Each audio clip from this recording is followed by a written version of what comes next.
San Luis Obispo looks for revenge as they try to split the series against the Menlo Park Legends in game number 11 on the season. The Blues fell to Menlo Park and their record dropped to 7-3, but they look to turn that around here on this beautiful Saturday afternoon. Hello everyone and welcome inside the broadcast booth. Nate Mills alongside Ryan Giacomini for the Ancient Owl pregame show as we get you set for game 2, the Menlo Park Legends versus the San Luis Obispo Blues. Well, let's recap last night's loss against Menlo Park, a 5-1 L San Luis Obispo took, and it was kind of the same suspects for San Luis Obispo, the errors and the offense not coming through at opportune times. Let's talk about the strikeouts first with that offense. 15 total Ks on the night. That's just one shy from their season high that they had in game 1 against the Sonoma Stompers. And 4 of the 9 batters in last night's lineup for San Luis Obispo had 2 or more Ks. Very hard to win games that way, right? Yeah, it's just a tough start to the CCL. When you look at their first 3 games, you have a 15 strikeout game, a 4 strikeout game, their only win, and then a 16 strikeout game. So, you know, you're looking at the 2 losses and saying, well, maybe the strikeouts are the difference. You just put the ball in play as they did in game 2 against the Stompers, and they were able to come out with a win. And, you know, this is a very competitive CCL team league this year, so 15 strikeouts is not going to cut it against any CCL team. And we'll get into how competitive this league is this summer a little bit later. But I want to talk about the offensive approach that hitting coach Rene Regalado has told me about time and time again. And it's taken quite a while for that to come into fruition. They want to shorten it up. They want to swing at the right pitches. And so far, these past 3 games for the Blues, they're expanding the zone a lot, and their swings are violent. And it's kind of hard to lower the strikeouts when you don't change those factors to your approach. Yeah, the Blues just have to be a little more patient. We were looking at, you know, some of the more analytical numbers today with our stats team, and there's a lot of guys who are chasing pitches, or they're being way too patient. They're looking at, you know, 40% of pitches that are in the strike zone they're taking, which, you know, that's a little concerning. You know, you need to be swinging when the ball's in the zone. That could be a reason for all the strikeouts last night. I believe 5 of the 15 we had were looking. So, you know, you can avoid that by taking the bat off the shoulder and swinging at good pitches that are in or around the zone with 2 strikes. And it's so funny, in summer ball, you want to swing hard and put some damage on a baseball. In that same vein, the Blues are doing that. They're swinging and they're missing. But then they're also taking. There's no middle ground for San Luis Obispo, and that's kind of why you see games with double-digit strikeouts like we did last night. Either way, Dean Training with a stern talking to the boys after, making sure that offense is crisp for today, especially after last night's game where you lose on a firework night. Not a good way to entertain a crowd before you have some fun underneath the lights. So that's the strikeouts for San Luis Obispo, and a theme that just keeps popping up game after game after game. The errors came back to haunt the SLO Blues once again in that 5-0 loss. 3 on the night. 4 of the last 6 games the Blues have played, they've recorded 3 errors. And this is coming off a game in game 2 against Sonoma where they didn't have any for the first time all summer. And then last night they come back with a 3-piece in the errors. And not only were they official errors on the scoreboard, you can also look to the pitchers as well.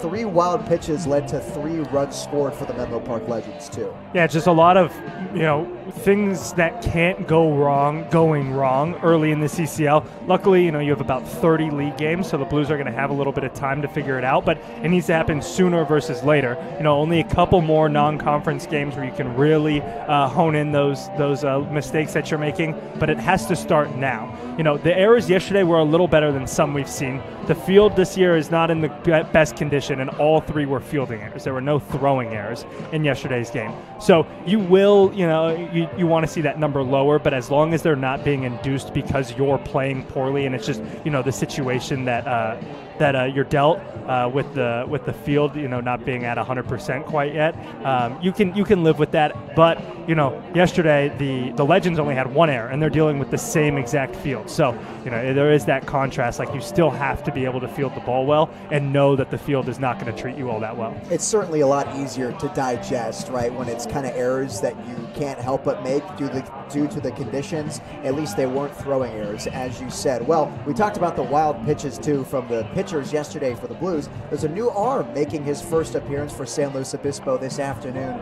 He is from Texas A&M University after redshirting his first year with the Aggies. Aiden Sims comes to the Central Coast and says hello to everyone in San Luis Obispo today. And I'm pretty excited to see what he's got. One of the highly anticipated Texas pitching prospects, as his ERA his senior year of high school was 4th best in the state at .22. I'm really excited to see what he can do. Yeah, I mean, he's a 3-pitch guy. He's going to attack you. He's going to throw. He throws that sinker in the high 80s, and then his off-speed pitch looked pretty gross on the video we looked at. But yeah, he does look dominant. Redshirted this last year at A&M, and really hopefully could be a good piece and a piece that the Blues can go to all summer long as a starter. Sinker, curveball, changeup. I'm excited to see how he tunnels all of those too. What I like too is that there is no 4-seam fastball that's just going to be flat. I like that he has a lot of areas to where those pitches can break, and I'm excited to see how much it ties up the Menlo Park Legends hitters today. Well, catching Sims this afternoon is Nico Button,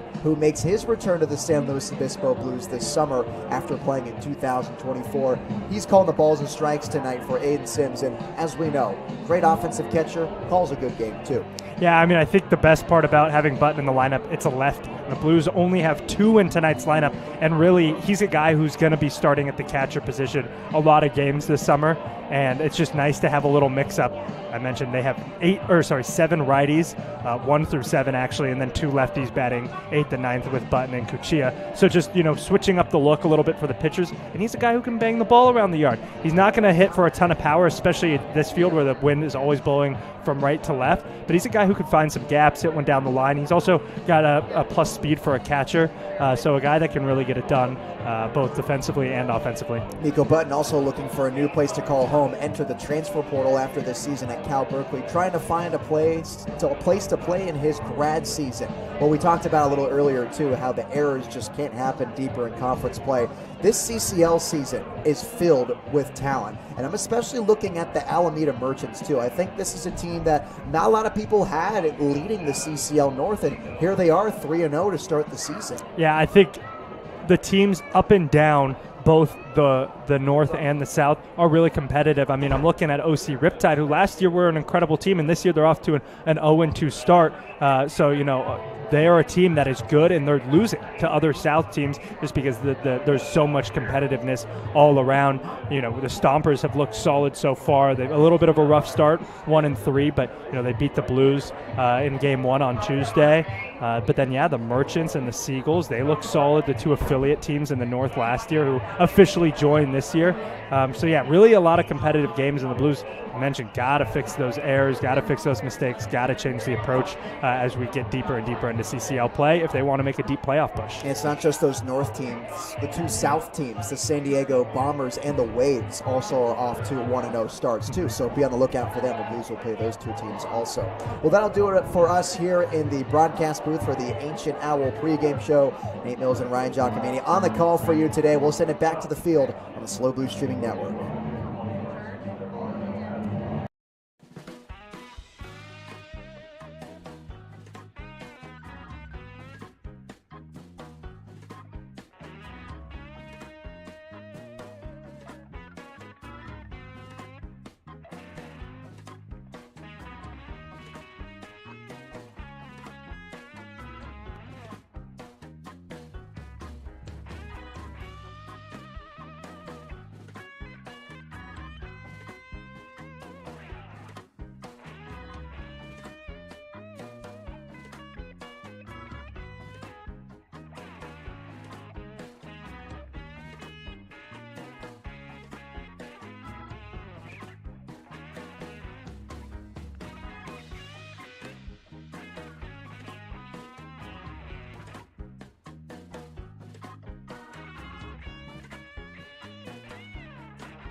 It is the principle of the San Luis Obispo Blues to foster a family-friendly atmosphere, allowing for the continuing growth of a quality baseball experience here on the Central Coast. To that end, spectators are asked to support their team in a positive manner and treat opposing fans and players with respect. Profanity, racial slurs, or otherwise unruly behavior will not be tolerated, and violators will be removed from the facility. We thank you in advance for your cooperation. Today's free foul ball sponsor is Big Brand Tire, and representing Big Brand Tire to throw out the first pitch is Josh Hill. As you see him there, he's in the red jacket. All right, Josh, show us what you got. All right, thanks to Big Brand Tire for sponsoring our free foul balls today. Let's take a look at the starting lineup for the Menlo Park Legends. Leading off will be number 32, Isaiah Landry. Followed by number 18, Austin Ravago. At number 25, Will Anderson. Batting cleanup, number 24, Will Robbins. Batting fifth, wearing number 6, Carter Bleeker. And it's number 1, Gavin Shaddix. Batting seventh, wearing number 3, James Bowes.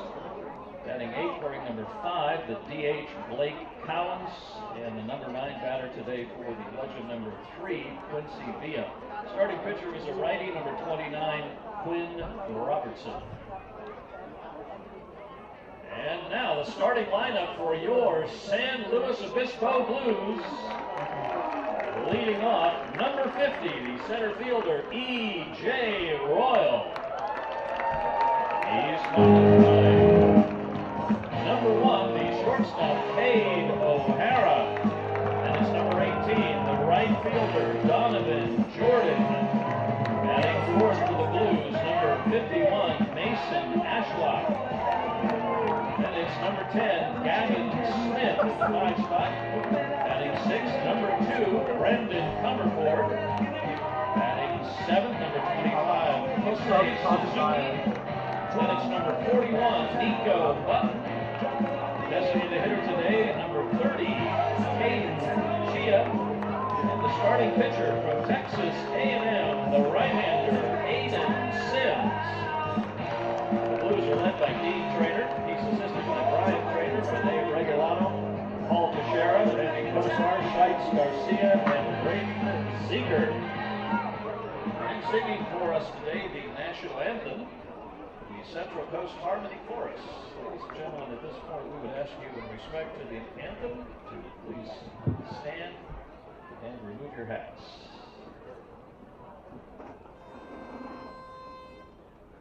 Oh, say, can you see by the dawn's early light what so proudly we hailed at the twilight's last gleaming, whose broad stripes and bright stars through the perilous fight o'er the ramparts we watched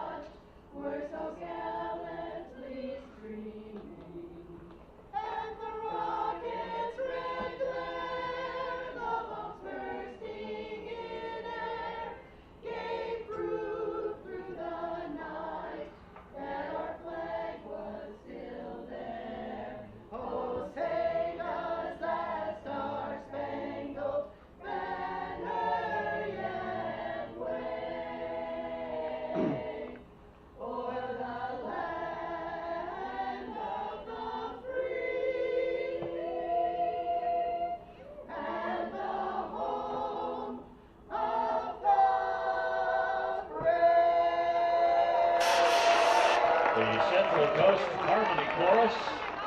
And they will be returning in the middle of the seventh inning to sing a stretch for us. Here's a look at the defensive lineup for the Blues.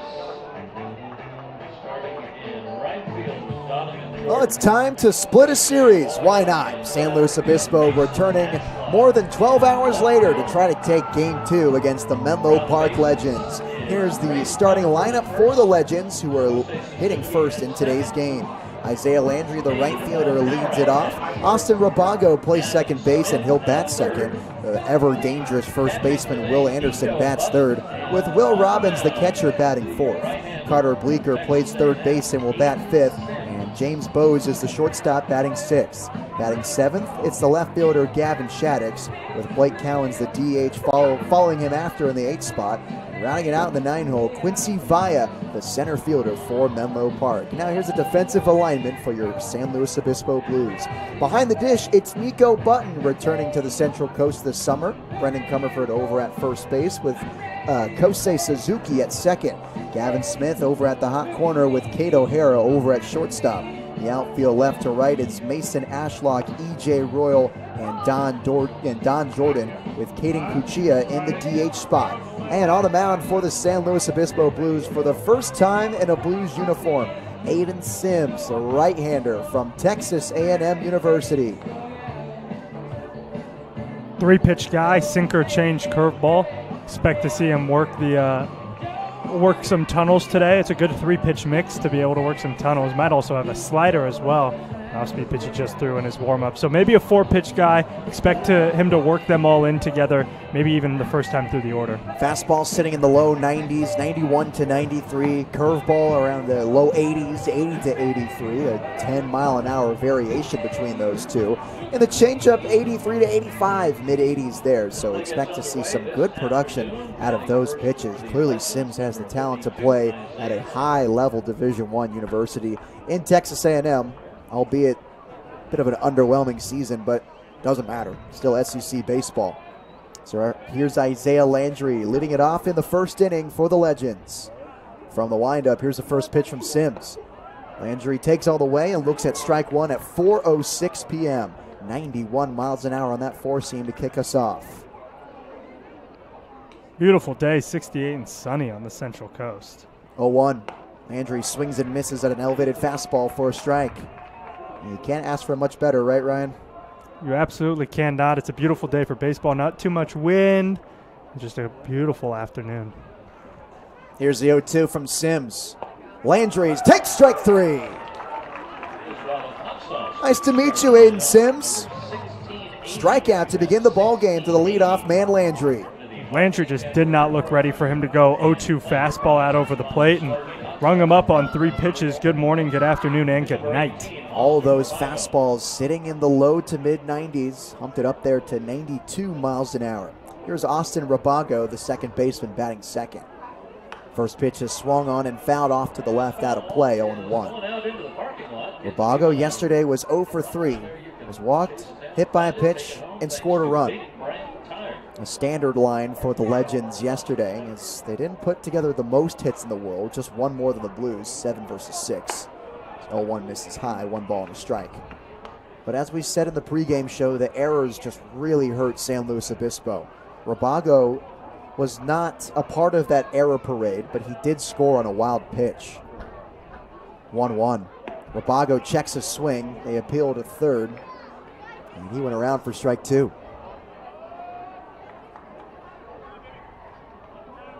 Here's the left-handed hitting second baseman Rabago, a warrior from Hendrix College. 1-2. Rabago swings and misses for strike 3. Aiden Sims strikes out the first 2 batters he sees to begin this ball game. That's you. Go ahead and get your bottle of slow heat from Bon Tom and the marketing tip. Here's number 25, Will Anderson. So now Will Anderson, who was so deadly this past season at Ohlone College, steps in with 2 gone. First pitch to him. Anderson swings and misses for strike 1. You know what I like? 8 pitches, 7 strikes. Or now 9 pitches, 8 strikes. Just pounding the zone. Make the hitters beat you. No wild pitches, no errors today. From the windup, here's the 0-1. Anderson leaves that four-seamer high, 1 ball and 1 strike. The Blues did a great job maintaining the damage from Anderson. Didn't even record a base hit, 0 for 4 with 2 strikeouts. Did put up a sac fly, contributing to that score somehow, some way. But a broken bat in that 0 for 4 too. Nice slider in there for a strike, 1 and 2. Anderson, just a cartoonish season at Ohlone College last year. Landed him a commitment to Santa Clara University. 446 average, 802 slugging, and got on base more than 50% of the time. 1-2.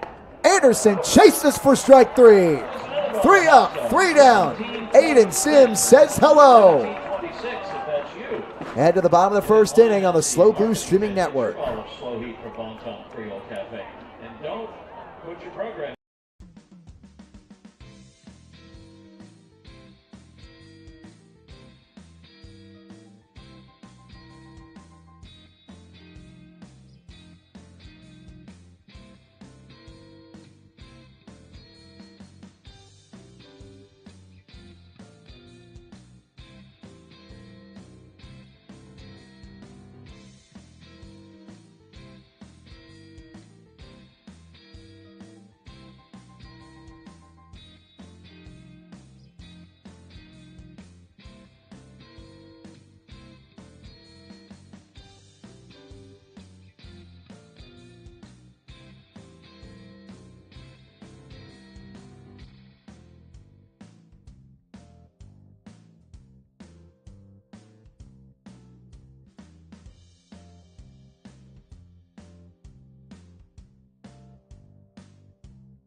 Aiden Sims, 3 strikeouts in a row to begin this ball game, and now the Blues are up in the bottom half of the first inning.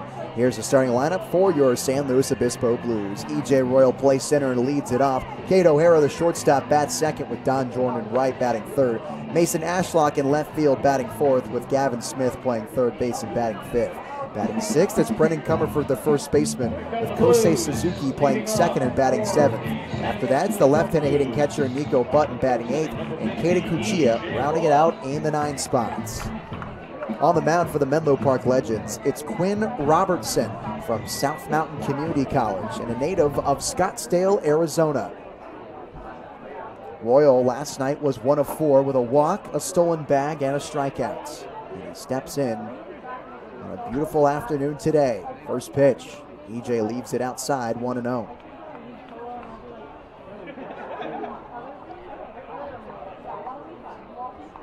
From the windup, Robertson impatiently awaits on the right side of the rubber. He strides and shoots on the 1-0. Royal leaves that one downstairs. 2 balls and no strike. Advantage EJ Royal, a guy who is in a 3-way tie for first place on the team in hits with 11. A leadoff man for the Blues. Here's the 2-0. Royal watches that spinning slider above the zone. 3 balls and no strikes from Quinn Robertson. They'll maybe tied with Comerford and Jordan. He does have the least amount of at-bats out of all of them. So best batting average out of the 3 who are the hit leaders. All of them are hitting over 300.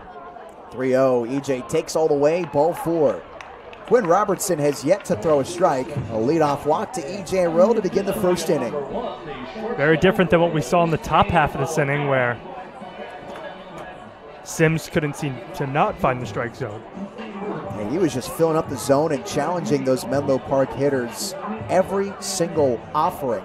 And just a refreshing sight to see after a Chase Viale outing that didn't quite go his way. 2 2/3 and 3 walks. And we know Viale has been struggling to find the zone. When he does, he gets guys out, but It's either one or the other. So now here's Cade O'Hara with the runner on first base from the stretch.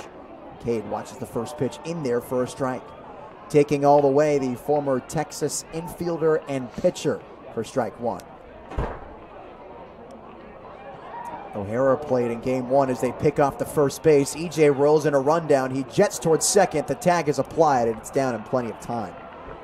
Royal caught in the middle on the pickoff move from Quinn Robertson, and there's out number one in the inning. Really good move. Royal is a guy who is a very smart base runner. It's unlike him to get picked off like that, but right there just gets caught leaning, and you mentioned Robinson with a good move to get him out. So now bases empty and one out for Cade O'Hara, who played in game one of the two-game set against the Sonoma Stompers. The 0-1. O'Hara checks his swing on a breaking pitch, strike two. In game one against Sonoma, O'Hara was 0 for 3. A trio of strikeouts and a hit by pitch. And with Cade this summer, he's been a man of two outcomes, a strikeout or a base hit. The Blues hope for the latter right now in the bottom half of the first with one gone. The 0-2 count. O'Hara pops this one up and out of play to the right side. We'll do it again at no balls and 2 strikes. O'Hara in the transfer portal after a couple of years at UT Austin, a rising junior from Tustin, California, would like to stay in the Golden State to play some college baseball. Here's the 0-2. O'Hara buckled up on an off speed, but it misses inside. 1 ball and 2 strikes. That one very close. O'Hara got to be careful of Robinson going right back to that pitch, maybe starting at an inch or two closer and it dropping into the zone. 1-2 to O'Hara. There's the same pitch, this time on the outer half for strike 3. O'Hara goes down looking for the second out of the first inning. As I mentioned, he just didn't look ready at all for him to go back to the well, but he did, and it buckled him up again. Strikeout looking, and you mentioned he's a man of two outcomes so far this season, strikeout or hit, and right there he picks up strikeout number 9 on the season. And here's Don Jordan, tied for that first place on the team in hits with 11, stepping in with 2 outs here in the bottom half of the first. Jordan watches the first pitch fastball outside, ball 1. Don does lead the team in hits, but what I also love about his season so far, 7 walks. He's being patient up there, getting himself into hitters' counts, and then allows him to then drive the ball when it's left out over the plate. Here's the 1-0 to Don Jordan, and Jordan hits it on the ground left side. Third baseman Bleeker gobbles it up and launches it over to first in time, and the side is retired. Blues get a runner on, but Royal is picked off first base. They followed out with a backwards K and a ground out to third. Scoreless heading to the second inning on the Slow Blues Streaming Network.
Middle of the third, due up for the Menlo Park Legends after Aiden Sims just carved his way through the first 3 batters in the first inning. 3 up, 3 down, all via the strikeout. And here's Robbins, who was a 2 for 5 batter yesterday. First pitch misses high and outside for ball one. Robbins catching tonight after DHing, trading positions with Blake Cowens, who's batting 8th for the Menlo Park Legends this afternoon. Here's Sims from the windup. Slider in there for a strike. So much horizontal break on that slider from Aiden Sims. He likes to sell his curveball on social media and to everyone else, but he hasn't talked about that slider a lot, one of the more effective pitches he's thrown. This one ripped into left field. Coming in is Ashlock. He makes a hop, skip, and a grab for the first out of the inning. First ball put in play by the Legends, and it's right at a glove. Ball hit pretty well, but like I mentioned, right at a guy. So Sims able to get another out, and he's cruising so far. That slider you mentioned, 2,900 RPMs, Nate. That's elite. Wow. For reference, the Major League average is 27 to 2,800 rotations per minute. And there's another slider in there for a strike to the new batter, Carter Bleeker, who bats 5th with 1 out. Bleeker made the final put out to end the bottom of the first for the Blues over at third base. 0-1. Bleeker rolls inside of another sweeper, missing inside, not by much. 1 ball and 1 strike to Bleeker, who had an 0-for-3 day yesterday. 2 walks, but he did score a run on a wild pitch. One of the 3 base runners to do that. 1-1's another sweeper, just misses low. 2 balls and 1 strike. Aiden Sims isn't missing by much, but he just keeps feeding these Menlo Park hitters with sweepers. I don't blame the guy. Moves 2 feet, it looks like, from up here in the box. 2-1 is skied to right field. Jordan has a beat on it, and it drops him over his head for a base hit. Bleeker rounds first and heads into second base. Royal will retrieve it at the wall. 1 double for Carter Bleeker. 1 out in the second inning, and a runner in scoring position for the Legends. Went with the sinker, and it just didn't have that much sink to it. Fell right into the bat of Bleeker, and he finds the gap the other way. So here's James Bowes now. Bowes batted 7th last night, and Shaddix batted 6th. The only adjustment to today's lineup is that those two are flipped in the order. So the first hit of the day for the Legends, first extra base hit as well. Runner at second base with 1 out. First pitch, big swing and a miss for strike 1. Bowes 1-for-3 last night as the shortstop. Struck out and was hit by a pitch as well.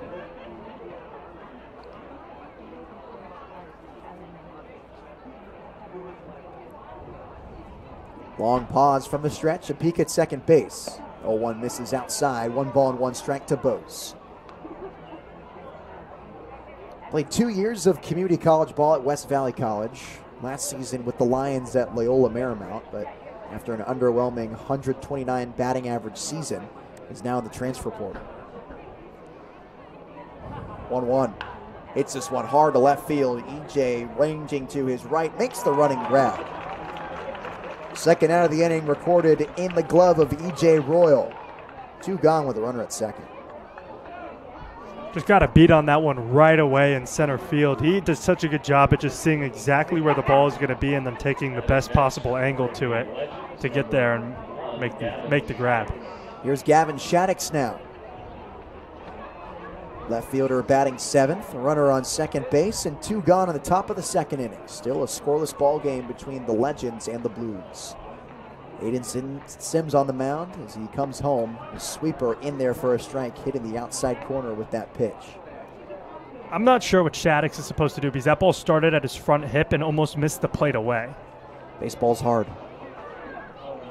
It's a Stephen F. Austin commit, though, so that's a Division I slider. He'll be seeing more like that with the Lumberjacks. 0-1.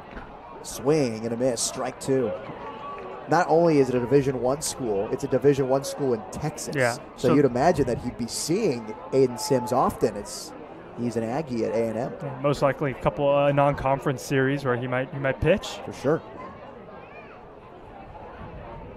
0-2. Swing and a miss. Flying saucer of a sweeper gets Shaddix to chase. They strand a runner at second base after the 1-out double, but that's all for the Legends as we head in the home half of the second on the Slow Blues streaming network, which is brought to you by Ancient Owl Beer Garden and Bottle Shop.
Middle of the order for San Luis Obispo is brought to you by Ancient Owl Beer Garden and Bottle Shop, your go-to spot for every Blues road game. Located just around the corner from Sinsheimer, Ancient Owl is the official home of the Blues watch party all season long. Ancient Owl, choose your beer wisely. Mason Ashlock looks at the first pitch changeup, missing downstairs for ball one. Ashlock, Gavin Smith, and Comerford due up in this frame. As Ashlock puts this one on the ground, left side, Bose gobbles it up and throws it over to first in plenty of time for the first out of the inning. Blues have put the ball in play twice now, but neither time have really hit the ball all that hard. They're out in front of these swings on the changeup. About a 7 to 8 mile an hour drop off from the fastball to the changeup. So Blues just have to get their stride and load down, and then if they see off speed, wait, and then attack. Still trying to get that timing down on the approach as Gavin Smith digs in with one out now. First pitch, and Smith dribbles this one in the infield grass on the left side. The pitcher, Robertson, gloves it, throws it over to first. Nice pick by Anderson, but Smith beat out the throw. Infield base hit, first one of the day for the Blues. And they're in business with a runner on first and one gone. Yeah, now you have some guys who can bang it around the yard coming up with Comerford and Suzuki and Button, Kuchia. I mean, this whole lineup, 1 through 9, I honestly think it's the best lineup we've seen all season long. So Blues looking to produce some runs like they, unlike last night. I'd have to agree with you there. Comerford and Suzuki have proven power at the collegiate level, right where Dean Traynor wants them. That's why he put him in that spot in the order. Middle of the order, bangers. Manager for the Menlo Park Legends arguing the safe call at first base. An extensive conversation with the first base umpire. And retreat back to the dugout, and the call stands. Gavin Smith aboard with the infield base hit, and what would be a real difficult play for Robertson if he were to glove that one and make the throw. I honestly thought Bleeker from third was going to come in and charge and launch it over to first, but he got called off. Yeah, it was an athletic play from Robinson to get off the mound. He made a jump throw over to first base with all of his momentum taking him away from the bag. First pitch to Comerford, misses inside, 1-0. And, you know, I understand coming out and, you know, backing up your guys if they think that it was an out at first base, but there's no way that's getting overturned with no replay. You know, there's nobody, none of the other two umpires are going to have a better angle at that unless, you know, maybe they saw that Smith missed the base or something along those lines. From the stretch, Robertson comes set at the belt. Now deals. Pitch misses downstairs. 2-0 to Brendan Comerford, who had the best day offensively of any Blue, despite his 2 strikeouts. Did go 2 for 4 with a couple of base hits. Only Blue last night with a multi-hit game. 2-0. Comerford tags it to left field. Falls in front of Shaddix quickly for a base hit. Brendan Comerford catches a barrel for his 12th hit of the summer. Blues are now really rolling with 2 on and just 1 out for Kosei Suzuki, who banged this last year at Frank Phillips Community College. To say the least. His .564 slugging. And that was a down year. He had a 643 slugging the year before that and 157 plate appearances. Here's a slider on the outer half, taken for strike 1. Well, I don't know, Nate. Let's do a little. Let's see what you would prefer. So that first year with that 643 slugging, 8 doubles, 13 home runs. Would you rather have that or 13 doubles, a triple, and 10 home runs? The latter. Yeah, the slugging number is down, but it's also because he had 20 more plate appearances or 20 more bats. Suzuki off the hands, pops it up to the left side. The catcher Robbins won't have a play. Are sponsored by Big Brand Tire. 0-2 to Kosei Suzuki. Struck out 35 times this past season at Frank Phillips out in Texas. Headed on the East Coast. Headed to the East Coast to play at LaSalle for the Explorers, some Division I baseball in Pennsylvania. He's been all over. Grew up in Japan. Prepped in Australia, played college ball in Texas, and here in California this summer and now going to the East Coast to play D1 ball. 0-2. Suzuki hits it right back up the middle. The shortstop, Bose, has got it. He taps second for one on to first. They retire Suzuki on the double play. 2 hits in a row, but Gavin Smith is stranded at third base. Still scoreless heading into the third inning. SLO Blues Streaming Network.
$891 due up for the Menlo Park Legends. As we remind you, it's never too early to purchase those tickets for our signature fireworks game on July 3rd. Celebrate the Stars and Stripes and watch the Blues play under the light summer. Save your seat now and secure those tickets at bluesbaseball.com. Blake Cowens moves out of the way of an inside fastball for ball one. And we're just coming off a firework night ourselves here to open up CCL play at Sinsheimer Stadium. And it's always a great show here at the ballpark with the fireworks. From the windup, here's the 1-0. And Cowens watches that slider on the outer half. 1 ball and 1 strike. Honestly, I think my favorite part of the whole fireworks show is when everyone counts down and then we turn the lights off in the stadium and it just goes pitch black. Sweeper misses high, 2-1. That is sort of a light show in itself. Yeah. It's kind of just cool that everyone gets together, counts it down, and then as soon as it hits 0, doof, it gets lights dark, off. too. Yeah. 2-1. Cowens watches the fastball in the other half. 2 balls and 2 strikes, and Sims is just hitting his spots today. Yeah, he is. He just gave up that hard hit double, but outside of that, he is really just pounding the strike zone with 4 strikeouts already through the first 7 batters. 2-2. Ducks underneath a sweeper that almost hit his head. Fills it up at 3 balls and 2 strikes. And honestly, we've seen that reaction not to that level, but with that sweeper to hitters. Moving out of the way when it moves into the strike zone. It's disgusting. Payoff pitch. Fastball, bouncing ball to the shortstop O'Hara. Throws it over to first in time to Comerford for the first out of the inning. It kind of seems that slider is the pitch he's the most comfortable with. He just went to it in a 3-2 count to the leadoff guy, and as a pitcher, he knows that leadoff walks can come back to hurt you. So he went with the slider there, felt comfortable with it, threw it out over the plate, and induced some soft contact. A flying saucer, that slider is. It's very hard for these Menlo Park Legends hitters to figure out. Understandably so. First pitch to the 9-hole hitter, Vaya, is a called strike. Be interesting, Landry stands on deck, the leadoff guy, to see what Sims does the second time through the order. We haven't seen the changeup at all, I don't think. It's just been strictly sinker slider. Broken bat, foul ball down the left field line. Vaya needs a new piece of lumber.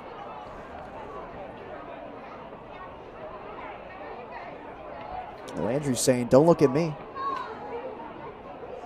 Looks like they got a new stick for our boy Quincy Vaya here. New piece of birch. Could be maple. Could be ashwood. My guess is maple. Yeah, it looks maple. It's the sturdiest of the wood bats.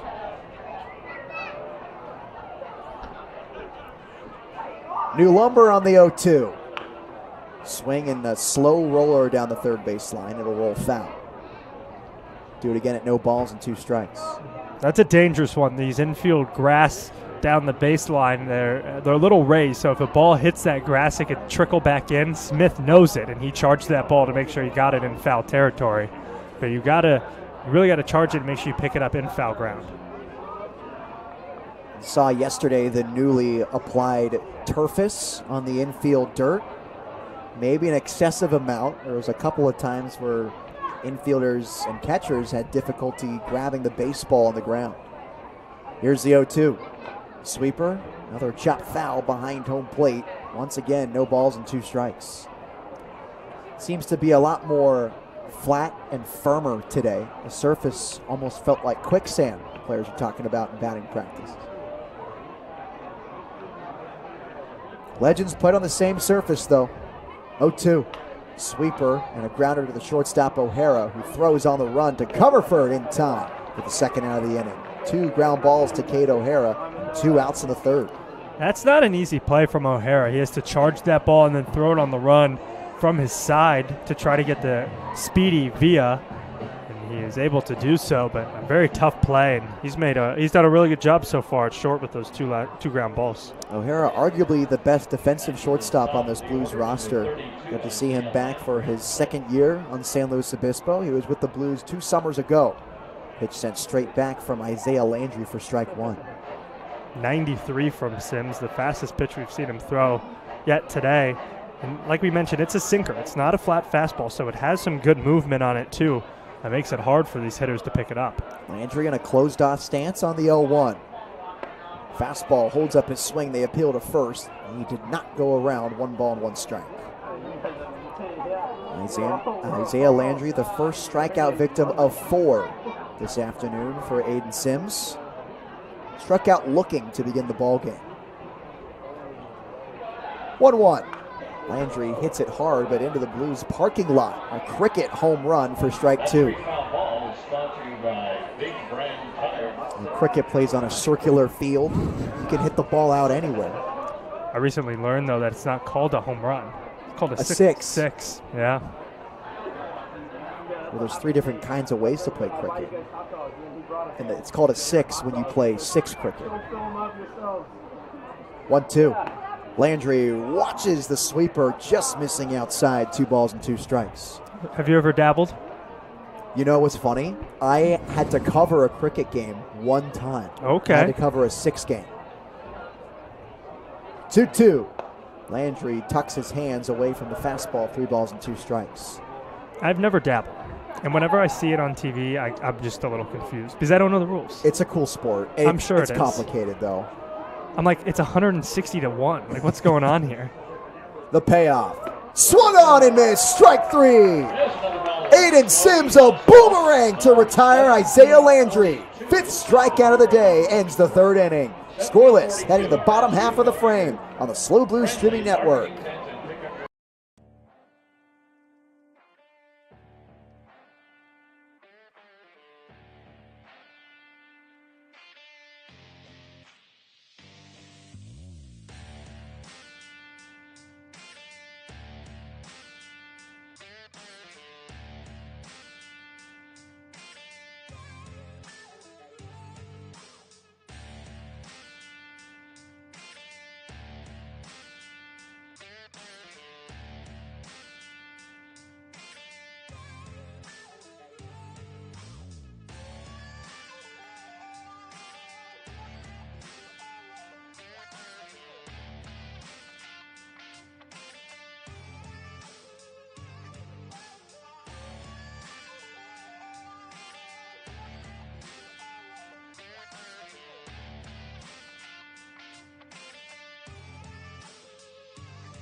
8-9-1 due up for San Luis Obispo in the bottom half of the third inning. Aiden Sims has been stellar in his Blues debut. Another strikeout to end the inning, a swinging one from Isaiah Landry off of a wicked slider. Here's Nico Button leading it off for the first time in 2025. Spent last summer with the Blues with a .236 batting average, a .334 on base, and a .309 slugging for San Luis Obispo. First pitch of the summer for Nico is a called strike. Take the first pitch, get your bearings. You know, it's still baseball, but it's a different feel. Wood bat, different batter's box, different surface you're playing on. 0-1. Button doesn't go around on the slider. That's a called strike. 0-2. Nico from Junipero Serra High School in San Mateo. The coveted Jay Serra. A couple of great athletes to come out of there. 0-2. Button leaves a changeup inside. 1 ball and 2 strikes. Couple of goats. BB and TB. No? No.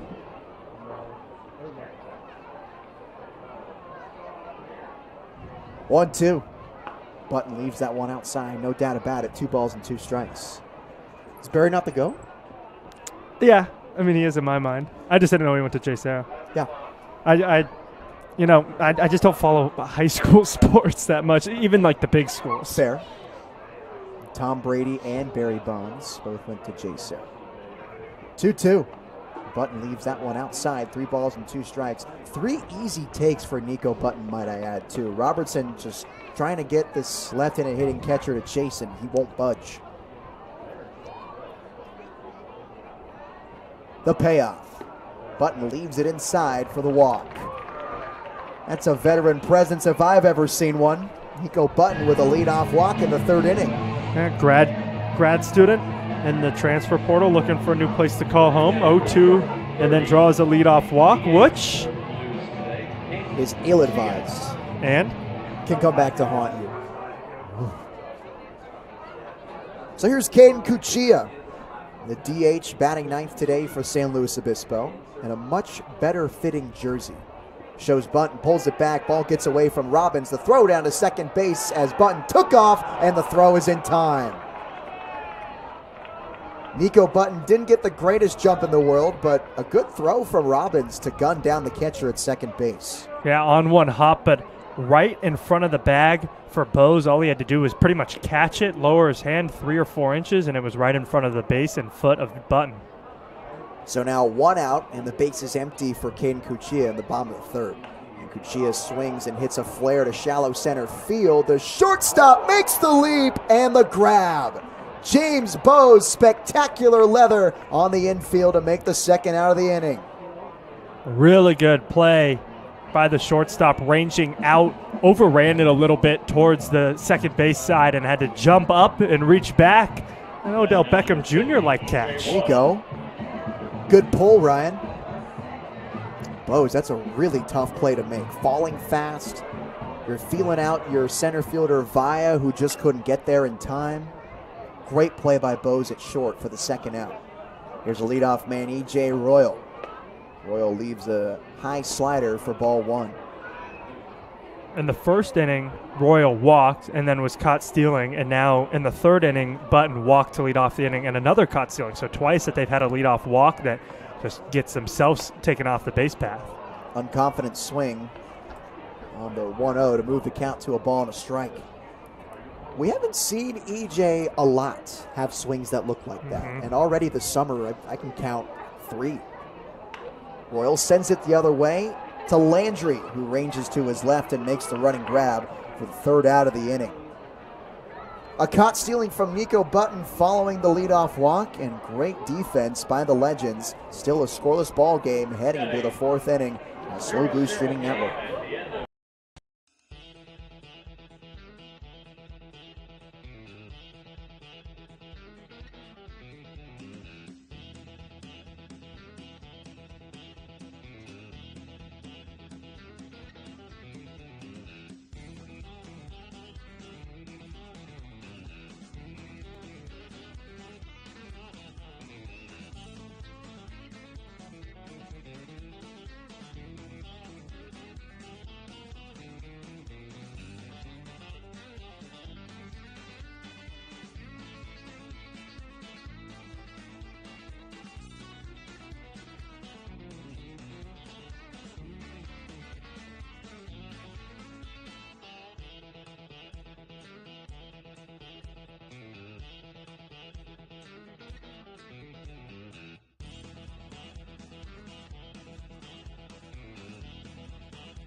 Baseball. 2-3-4 due up for the Menlo Park Legends in the top half of the fourth inning. Entering the middle third of this ball game, scoreless between the Menlo Park Legends and the San Luis Obispo Blues. Back on the mound, it's Aiden Sims. First pitch, what do you know, a sweeper, a called strike to Austin Rabago, who struck out swinging for the second out of the first inning. One of 4 victims already. One of those victims, Landry, already has 2 strikeouts. 0-1. Rabago holds up his swing on a fastball outside. They appeal to third. He didn't go around. 1 ball, 1 strike to the left-handed hitting second baseman from Hendrix College out of the Ozarks of Arkansas. This one cued into the backstop for strike 2. I saw that slider coming all the way. You go sinker, low and away that just misses off the plate, and then he starts a slider in that same tunnel. That's A&M pitching for you. 3/4 release, very tough to pick it up. 1-2. Hanging sweeper, just missing high. 2 balls and 2 strikes to Rabago. Didn't miss by much on the upper half of the zone. Yeah, I thought that was going to be another strikeout for Sims. Apparently he was just up. 2-2. Fastball popped up and out of play to the left side. Do it again at 2-2 to Rabago. 0 for 3 yesterday. A walk, a hit by pitch, and scored a run on a wild pitch. Coming off an All-Southern Athletic Association second team season. 2-2 is roped down the right field line, and it's barely foul for Rabago. And didn't miss by much. Might have saw chalk, but he has to go back to first or to home on the foul ball. Sims catches a break there, giving up a leadoff extra base hit, and now has an opportunity to get Rabago out with Will Anderson on deck. You definitely don't want to leave anybody on the base pass for him. Anderson, a beastly 2 seasons at Ohlone. The Blues have held him down in these 2 games so far. Here's the 2-2. Slider, just missing outside, fills it up at 3 balls and 2 strikes. Big league at bat from Rabago. That's 2 2-strike sliders that have just barely missed the zone that he's watched go by him. Burying his face in his cherry glove from the windup. Here's Sims. Payoff is hit deep into right field. Jordan going back, running out of room, and in front of the warning track makes the grab. Nice power from Austin Rabago, but it's not enough. The speedster Jordan makes the grab. 92, and I thought that was a little off the hands. If that catches a barrel, it could very well be off the wall or even over the wall. That's a pretty good swing out of the 2-hitter Rabago. I haven't seen too many times power to the right side of the field. Righties don't go the opposite way, and lefties don't seem to hit it in the air there either. It's just so hard with how the wind blows from right field foul pole to left field foul pole to generate any power going out to right field. Here's Will Anderson, and the first pitch is a fastball missing outside, 1-0, and it seems like Sim isn't getting that call anymore all of a sudden. He was hitting the outer half with the 4-seam and the slider through the first 3 innings, and that's changed all of a sudden, 1-0. Anderson watches that pitch inside, 2 balls and no strikes. Now Will is hitless in these 2 games against the Blues, after being the batting champion in the whole state of California this past year. 2-0, here's a hard liner into right field. He drops it in front of Jordan for a base hit.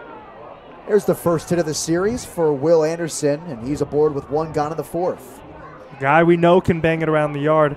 Maybe some confidence gained there for Anderson. Hopefully, the Blues hope not.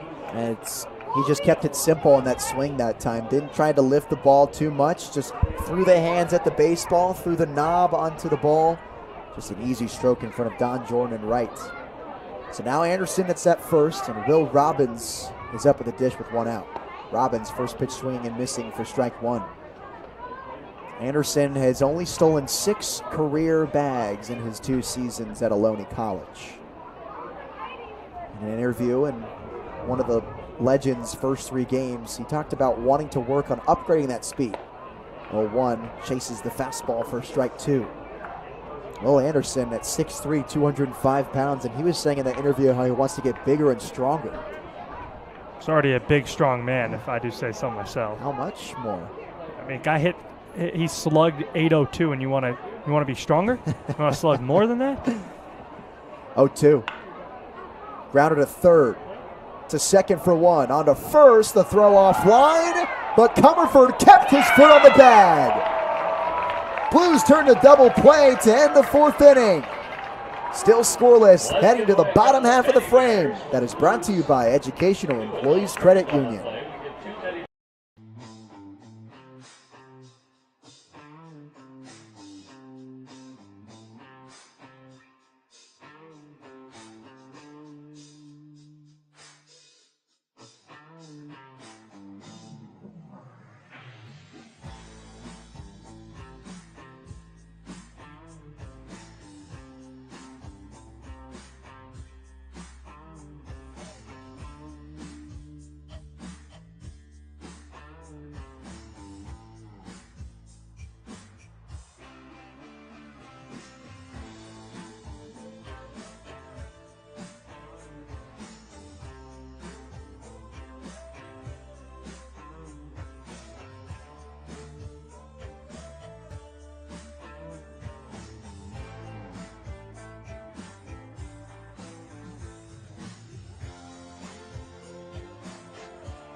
Bottom four is brought to you by Educational Employees Credit Union, proudly serving the Central Coast. EECU is located in Paso Robles and can be found at myeecu.org.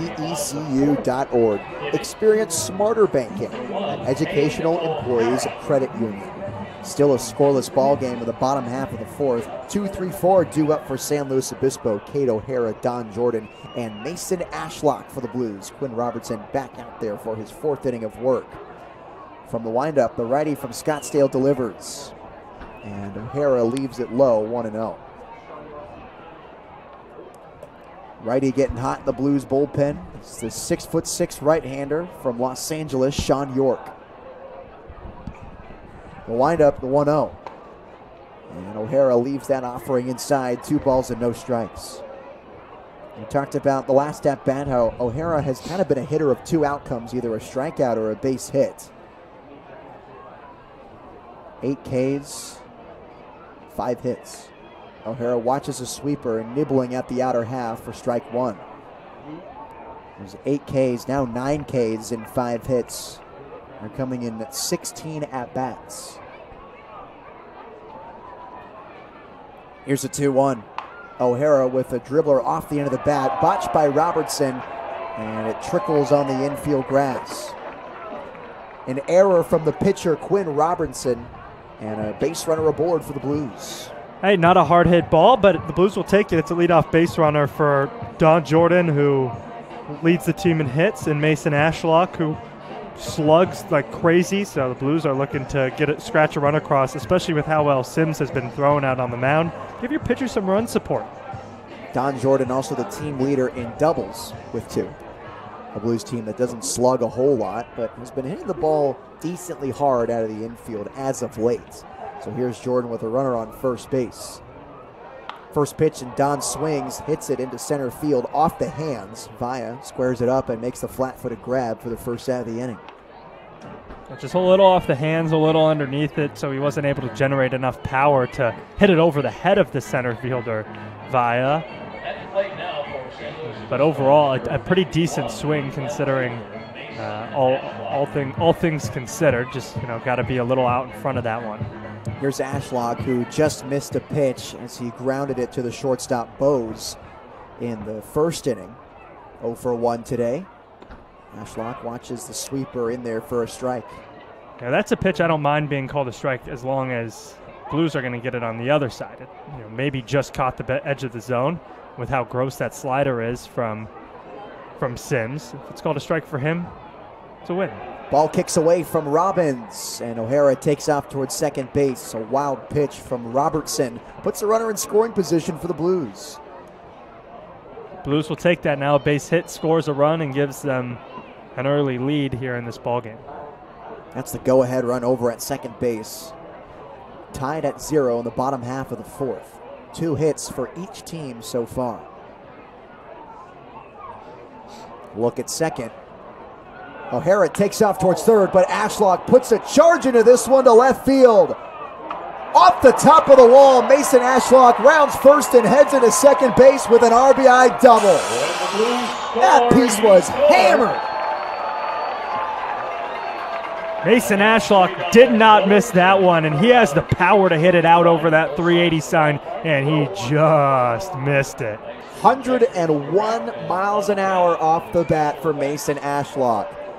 Literally by a foot maybe from being a home run. I mean, I think it hit that 380 circle baseball in left field. I think it might have hit that circle, which sits right at the top of the wall. So after the electrifying double for Mason Ashlock, it's Gavin Smith. Ashlock now tied for first with doubles on the season with Don Jordan. And here's Smith, who's got some proven power as well. First pitch, Smith chops it on the ground left side. Bleeker, the third baseman, throws it across the diamond to retire Smith. 1 pitch, second out in the fourth inning. And a nice job by Ashlock, too, not just putting his head down and booking it towards third base. He read the third baseman, Bleeker, made sure he went to first, and retreated back to the bag at second. Ashlock has had 1 miscue running the bases so far this year, but a good job right there. And he knew that it was a miscue. We were talking to him about it yesterday, and he knew he made a mistake on that single where he tried to turn it into a double in Sonoma. Something, he'll be working on making sure that he's better on the bases. First pitch to Comerford is a high pop-up and foul ground down the first base line, and Anderson crashes into the screen in front of the Blues dugout. Can't make the play. Good effort, good hustle from the first baseman, Anderson. Put the body on the line.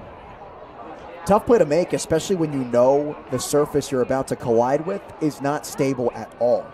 You kind of saw him grasping for some sort of support, but the net was just caving in on his body weight. So another life for Brendan Comerford in the 0-1 count. Runner at second base, it's Mason Ashlock, who hit a double 101 miles an hour off the fence. The 0-1. Comerford watches a pitch go behind his neck. 1 ball and 1 strike. He's pretty stoic on that take, too. I thought he was going to duck his head down beneath the pitch, but he just kind of stood there. Robertson from the stretch. Strides and shoots on the 1-1. Ashlock takes off towards third. Here's the throw down to the bag. It is in time. Mason Ashlock called out at third base, trying to steal it for the 3rd out of the inning. One of the cardinal sins in baseball, might I add. But he also gave the Blues the lead. An RBI double to score Cade O'Hara. Blues are up 1-0 heading to the 5th with Slow Blues Streaming Network.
Blues take the lead on a hammered RBI double from Mason Ashlock, scored Kate O'Hara from second base.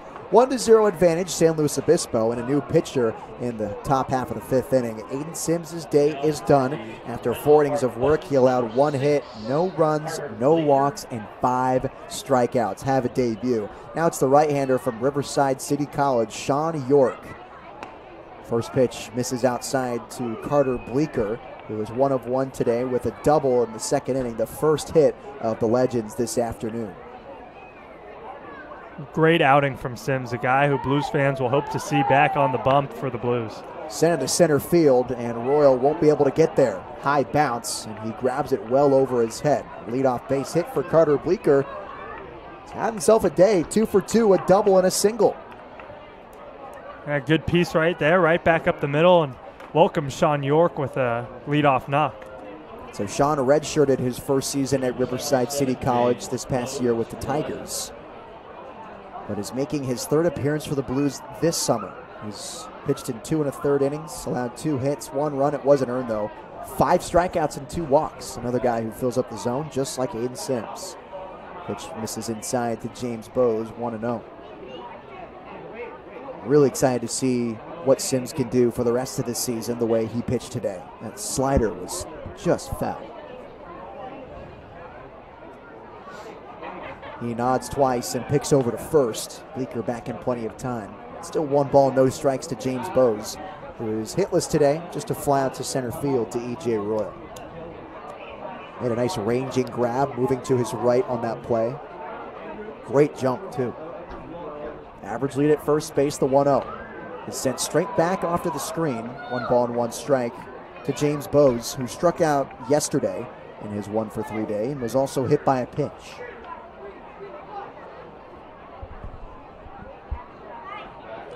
Bowes from San Jose, California, entered the transfer portal after a year at Loyola Marymount. A 1-1. Swinging a high pop-up behind home plate. Button takes off the mask, discards it, makes the flat-footed grab in foul territory for the first out of the inning. Button's done a really good job behind the plate in today's game, and right there just picks that one up straight off the bat. Hits under it, squeezes it. A pretty routine play for the catcher, but he hasn't allowed a ball to go by him. So far, he's done a good job out there for Sims and now York. Good backstop. Sure is. As Gavin Shattuck steps up with a runner on first and 1 out. First pitch. Shattuck watches a slider in there for a strike. Shattuck struck out swinging to end the second inning on a slider from Aiden Sims. Blues lead 1-0, 1 out, a runner on first, the 0-1. Tried to snap throw to first and Button held up. Pitch was called a ball, 1-1 to Shattuck, who was 1 for 4 yesterday. Struck out and doubled as well. The only double yesterday for the Legends. 1-1. Shattuck swings it and sends it straight back for strike 2. Good swing there from Shattuck, and a 1-1 count. Got the stride and load out of the way quickly, and then recognized slider, sat, and he was on it. When you foul one straight back, it tells you that the batter was on it. He just missed it. That one a little on top of the barrel. The 1-2. Shattuck watches that sleeper low and outside. Good smother from Nico Button to keep it in front. 2-2 now to the Stephen F. Austin commit.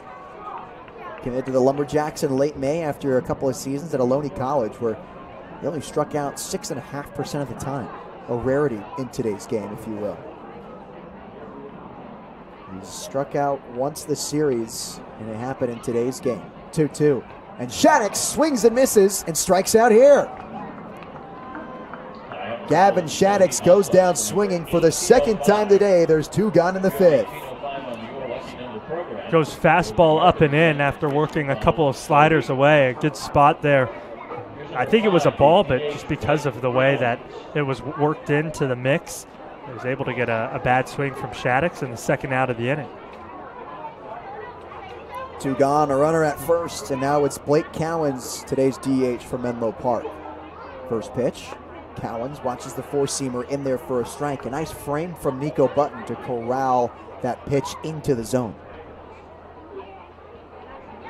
Cowens a 2-for-4 day yesterday, drove in a run and scored one as well. Average lead at first base for Bleecker, who fake breaks towards second as the pitch misses low and outside. Button backhands it. 1-1 to Cowens. Redshirt sophomore at University of Illinois, Chicago. Playing in the Windy City after a year of JUCO at Skyline Community College, where he didn't even see a pitch. Redshirted that year. 1-1. Fastball painted on the outer half for strike two. The outside pitch to righties is definitely being called by the home plate umpire. Blues, especially York, a good slider. He should go back to that pitch. We'll see if he does on the 1-2 count with 2 outs, a runner on first. Blues up 1-0 in the top of the 5th inning. The pitch. He goes there and sends it the opposite way. A slow roll into right field for a base hit. Going first to third is Bleecker. The throw comes into second base. 2-out base knock for Blake Cowens, his 3rd hit of the series. There's runners at the corners now for the Legends. Well executed hit and run. You pull Suzuki towards the bag to try to cover the runner going, and then you slap it right back where he came from, and there's nothing the Blues can do about that. You mentioned runner was on the corners, 2 outs. Blues scored in the bottom of the 4th, and the Legends are looking to get it right back here in the top of the 5th. Tying run 90 feet away for Quincy Villa, the center fielder, batting 9th today for the Legends. Bleecker at third, and Cowens at first base with 2 outs. Here's York. First pitch is a high fastball, 1-0. Villa entering his senior season at Marymount University. Last season for the Saints, he drove in 26 runs on 50 hits, 331 batting average, where he was named Atlantic East All-Conference First Team. 1-0. Pitch missing low, 2 balls and no strikes. He was named All-Conference First Team this past season in 2025 and the year before his sophomore campaign in 2024, where he hit at a 333 clip, driving in 35 runs on 44 hits. The 2-0. Taken down the middle of the plate for a strike. In that sophomore season, too, in 2024, D3Baseball.com named him to the All-Region team. 6'3" senior from the DC area. On the 2-1. And Villa watches the nice slider on the outer half for strike 2. It's a really good pitch. You work it off the fastball. And Villa was not expecting a 2-1 slider. See if he goes back to the well. 2-2 with 2 outs. Deuces wild with runners at the corners. Tying run at third. On the 2-2. And Villa hits it on the ground left side. O'Hara hops and launches it over to first in time. Sean York gets out of the jam with the tying run 90 feet away from scoring. Blues still up 1-0, halfway home on the Slow Blues Streaming Network.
Fans, it's time to throw down for a hoedown at Sinsheimer on June 19th. Show up to the ballpark for the Blues game against the Arroyo Seco Saints in Western-themed attire for 50% off your ticket. Giddy up to Western Night on June 19th at Sinsheimer. Brendan Comerford, Kosei Suzuki, and Nico Button due up in this frame where the Blues lead 1-0 over the Menlo Park Legends. Comerford is first pitch swinging on the pitch low and outside for strike one. Blues up 1-0 after a Mason Ashlock RBI double in the bottom of the fourth inning. It was smoked. 0-1. Comerford ducks out of the way of a pitch high and tight. 1 ball and 1 strike. Second time Comerford's had to duck and dodge away out of a slider near his head. First time he didn't even wince. It was behind his head. From the windup, here's the 1-1. Comerford swings and misses on a pitch that tied him up inside. 1-2 now to Brendan. That's a pitch in Brendan's wheelhouse. Middle in, he would love to turn on that pitch and rip it down the left field line. The 1-2. Comerford chops it down the third base line and foul. He'll do it again at 1 ball and 1 strike. And it's funny, if you were to watch Brendan Comerford, how he swings and how his at-bats go, it doesn't seem like one would be able to tell me that he is the top 3 in terms of hits on this team. 1-2, Comerford off the hand, sends it straight back. I think, especially this weekend, I don't know what it looked like in Sonoma, but I feel like he's just had a much different approach so far, where he's, hacking, he's tried to ambush pitches, and he ends up just falling behind in counts, and then it's hard for him to get hits. Last night he still had 2. Comerford leaves that offering upstairs, 2 balls and 2 strikes. Yeah, you're right. He had the best offensive day of anyone. Yeah. The 2 strikeouts, of course, but pretty much everyone and their mother was striking out yesterday against the Legends. 2-2. Comerford watches the curveball just miss below the zone. Fills it up at 3 balls and 2 strikes. Yeah, I want to say 2 for 4, but I think in all 4 at-bats he was in 2 strike counts. The 2 strikeouts, obviously strike 3, and then the other 2 was able to produce a base hit. This one's hit hard into left field. Shattuck's moving to his left, and he makes the ranging grab for the first out of the inning. Had an extra base hit written all over it. Comerford caught it well, but Shattuck's with a nice break made the running catch. 96 on a line into the left center field gap, just a little too close to Shattuck's. It's a very fast outfield. It's hard to get a ball in the gap on the line. You kind of got to pray that one just jumps over the middle infielders' heads and rolls as far as it can, because these outfielders are rangy. So it's Kosei Suzuki, who's off to a slow start this summer. The first pitch to him misses inside, 1-0. Suzuki grounded into a double play to end the second inning. That came after back-to-back base hits from Gavin Smith and Brendan Comerford. Swings and misses here for strike 1. Still trying to get his bearing. As we've said, he's racked up quite an impressive number of flight miles, 1-1. Suzuki swings and misses for strike 2. Which, it might have him in an advantage playing in a location he's never played before. He's used to it. You mentioned grew up in Japan playing ball there, then Australia, then, Texas, headed out here to the West Coast and now to the East Coast. So 1-2, he puts it in play on the left side. Bose, a couple shuffles and flings it over to first in time to retire Suzuki for the second out of the inning. Back-to-back at-bats where Robinson has gone slider and Suzuki's just been out in front and poked it to shortstop. Another ground out for him. Suzuki's been early on a lot of pitches, I feel like, in the early going this summer. You watch his highlight reels, those extra base hits that he hits rather frequently at his JUCO, they're all the opposite way. He hasn't really gone there this summer. So now here's Nico Button, who walked the first time he was up. Button takes the first pitch low and inside for ball 1. Suzuki, he's 1 for 10 to start the summer, but that's kind of to be expected. It's a new place. After 10 or 15 at-bats, you really start to figure it out, and then he'll start putting some barrels on some balls. 1-0, a big swing and a miss, and Button finishes one-handed, and not with the bottom hand, the top. Entering his graduate year of eligibility, 4-year career at Cal Berkeley. He watches a pitch bounce out of the mitt of Robbins behind home plate, 2-1. Last summer with the Blues, drove in 5 runs on 13 hits, 4 of them for extra bases. They were all doubles. Started in 20 games his first 2 seasons at Cal, and only 5 this last year. Pitch misses inside, and it might have caught Button on the shoot tops.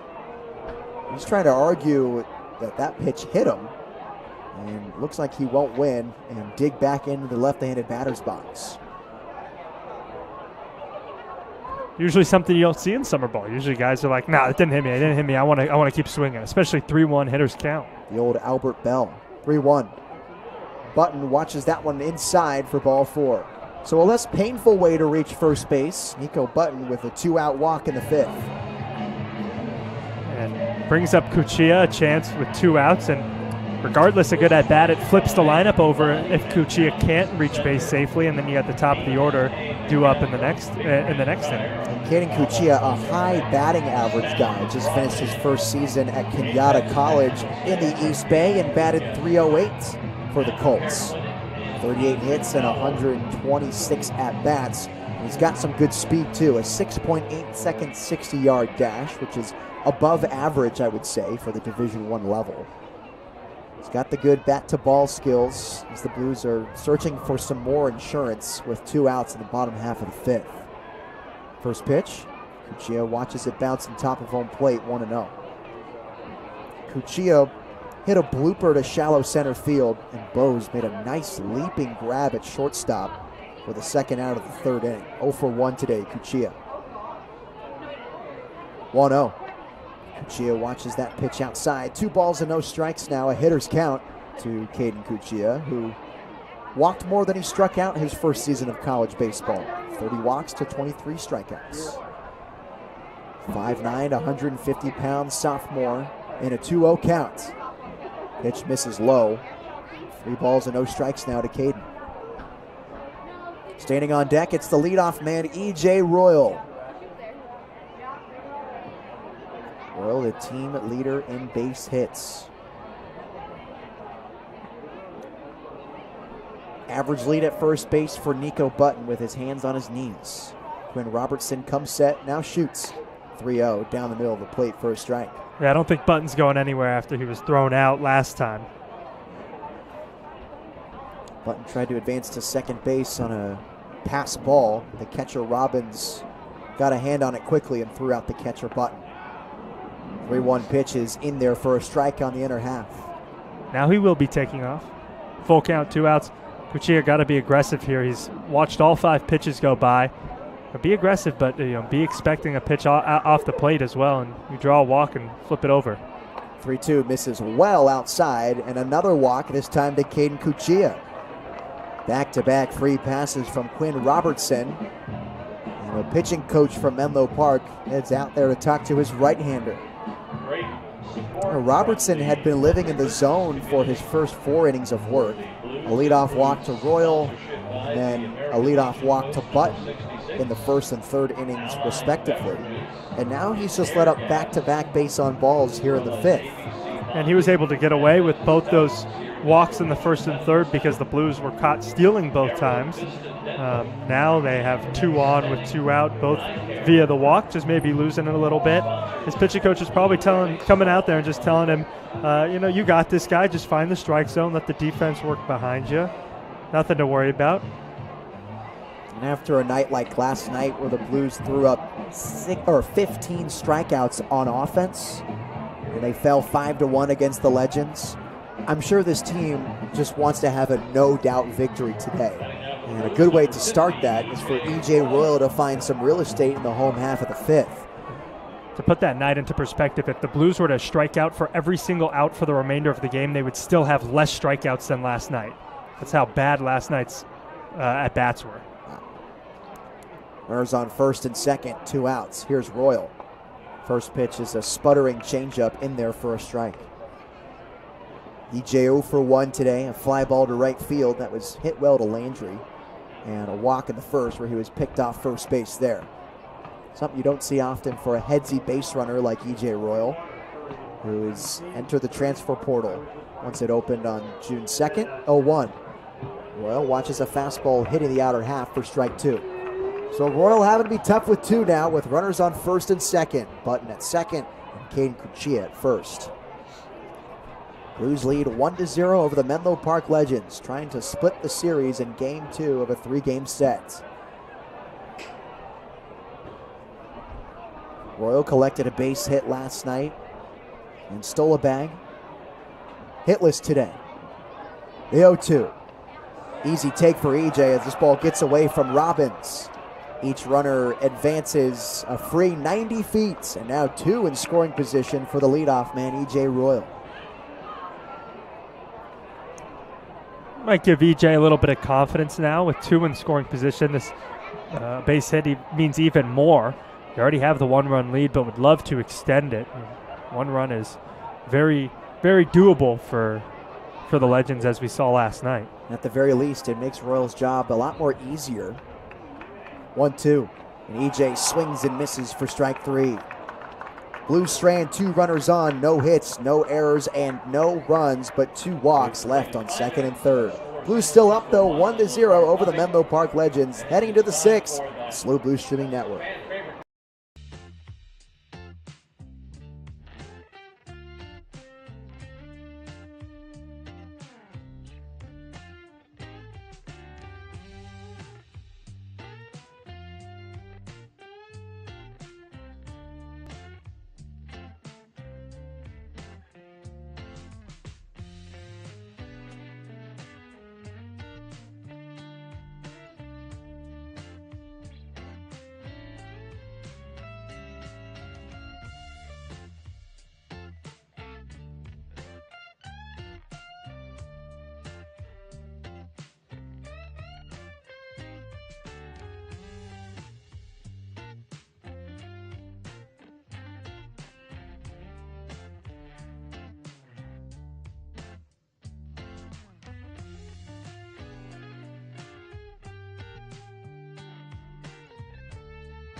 Top of the 6th inning from Sinsheimer Stadium in San Luis Obispo, California. The Blues are up 1-0 over the Menlo Park Legends. Clearly runs have been at a premium this afternoon, but 1, 2, 3 are due up for Menlo Park against Sean York, who heads back out there for another inning of work from the bullpen. It's the leadoff man Isaiah Landry, who has struck out twice today. Landry watches the first pitch slider outside, 1-0. definitely have come at a premium. Both teams have found the bats a little bit here in the middle innings, but only the Blues able to scratch one across. 1-0, and Landry watches the four-seamer dotted on the outer half, 1-1. Both teams in the fifth inning stranded 2 runners on base, so both had opportunities to score, but neither did. Landry on the 1-1. Swings and hits a spinning pop-up to the right side and out of play. 1 ball and 2 strikes to Landry, who spent his first years of college ball at Alabama State and actually committed to play at the University of San Francisco yesterday morning. So he will be a Don come fall in San Francisco. From the windup, here's the 1-2. Landry hits this one off the hands and rolls in front of the Legends dugout. We'll do it again at 1 ball and 2 strikes. And I'm sure he's excited to be in the Bay Area as his favorite food, fish tacos. It's a pretty good place. There's one place I can think of that has better fish tacos. 1-2. A slider hit on the ground left side. Smith throws it over to first. Nice stretch by Comerford. His foot went off the bag. An error to the third baseman, Gavin Smith. The first Blues error this afternoon. That's one hard to bite the bullet on that one because that is an induced error on a bad throw. That's a pretty routine play throwing across the diamond for Gavin Smith, who normally plays third base. It's not like he's playing out of position today. So that's a hard one to swallow, especially it being the leadoff guy and Isaiah Landry, who is extremely speedy. Yeah, he had to rush that throw, too. All of Smith's body weight was on that back right foot, and he kind of had his weight going against him. Either way, it's an error at first base or from third base. Comerford did a nice job or a nice effort on that stretch. Comerford, who is not a primary first baseman, pretty decent over there. So here's Austin Rabago, who is also 0 for 2 today. First pitch to him, missing low and in, ball 1. Rabago, a strikeout swinging in the first, and a fly ball out to right to begin the 4th. Hitless in this series, 0 for 3, a hit by pitch and a walk. Did score a run on a wild pitch last night, though. Sean York on the 1-0, delivers to Rabago, and it misses inside. 2 balls and no strikes.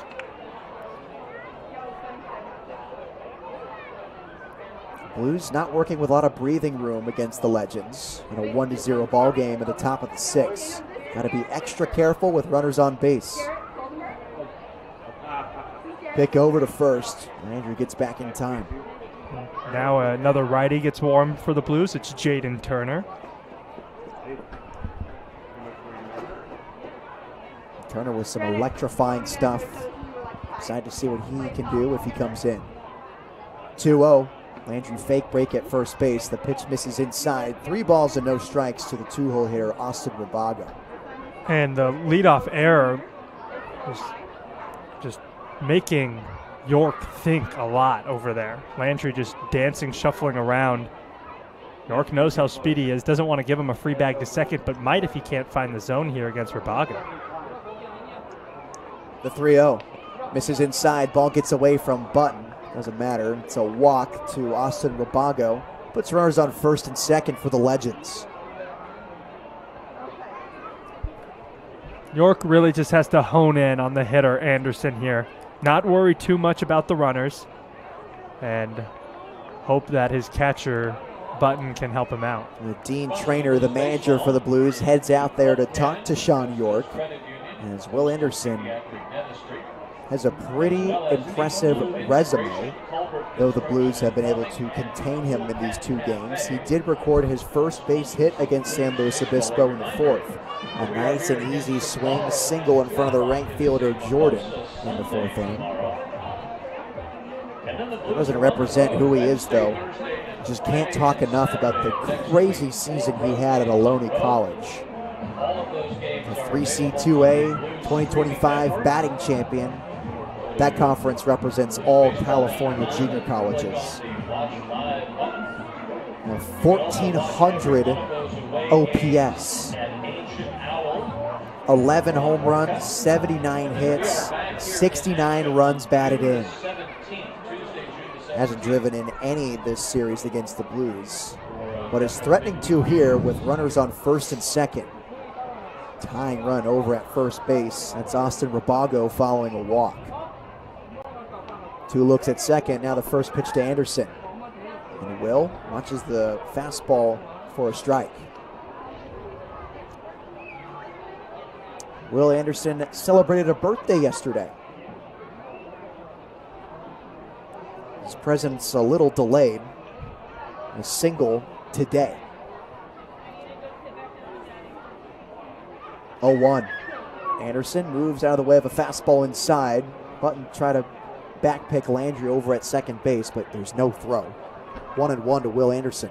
Smart play from Button, I think there. You know, maybe he had a chance to get Landry at second, but he had to rush it, and even if he did get it, you know, you might start a snowball fight, which is not what the Blues want right now.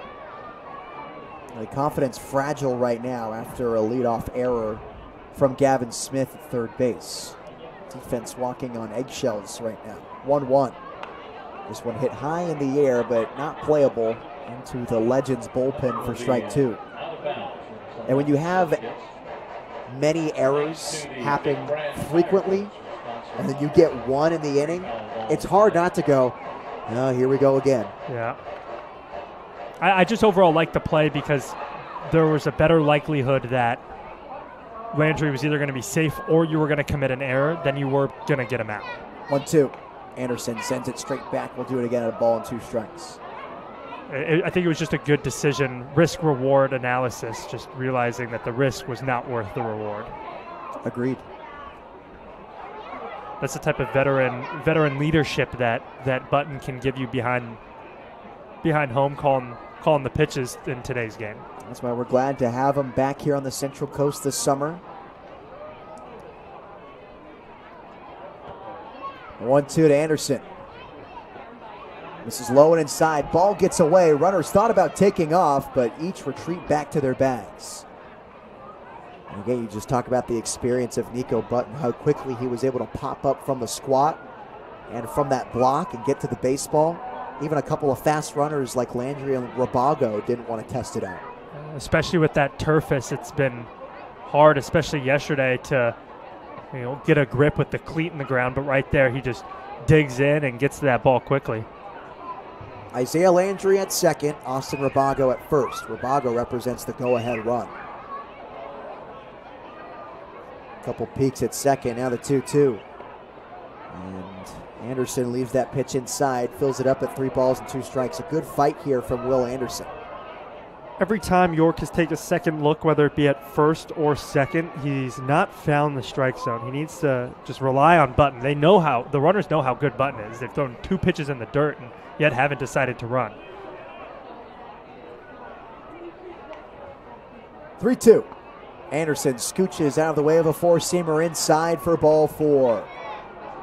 Very nice at bat from Will Anderson. Loads the bases. Second walk in a row from Sean York. Turner is still up and getting loose. You got to think that Dean might be making the move. Now here comes Dean. He points with his right hand to the bullpen immediately. So after back-to-back walks, Sean York's day is over. Bases loaded for the Legends. Go-ahead run at second base. And a new pitcher for the Blues. Right after this, the Slow Blue Streaming Network.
Sean York exits the game for the Blues after an inning pitched, allowed 2 hits, 2 walks, and a strikeout.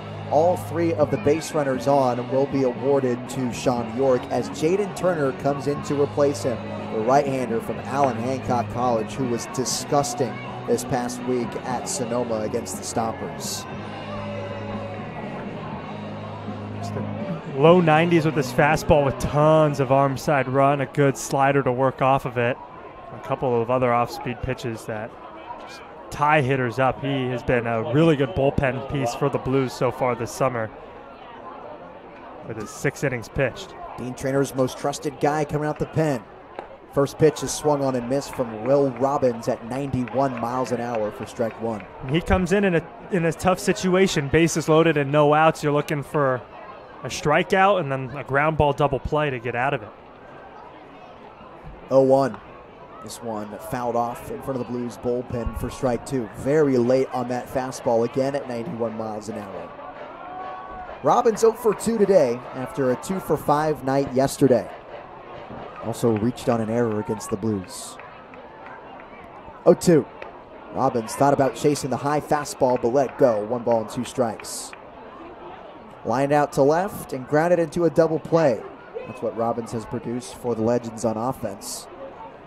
He has an opportunity to do a little more with the bases loaded. 1-2. And Robbins sends it straight back into the net. We'll do it again at 1 ball and 2 strikes.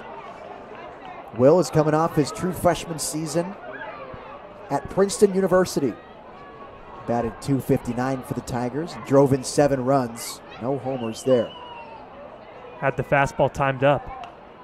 This one softly hit up and out of play behind home plate. Once again, 1 ball and 2 strikes from Jaden Turner. Nate and I have talked off the air about how Jaden Turner, a JUCO guy, has Division I stuff. He could for sure play a Division I program. And right there, I think we saw a little bit of it. Timed up the fastball on the 1-2 and then went immediately to the off-speed pitch and had the hitter way out in front.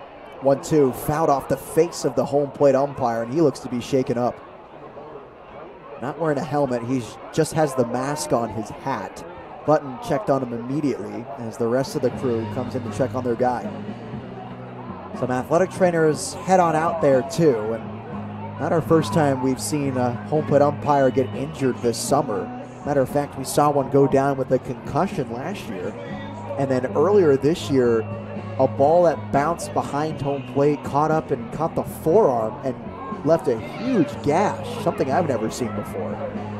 But now the home plate umpire is just kind of shaken up off a pitch that was foul tipped right into his face.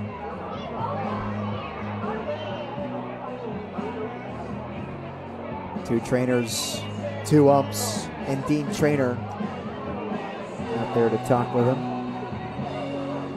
Will Robbins still standing around.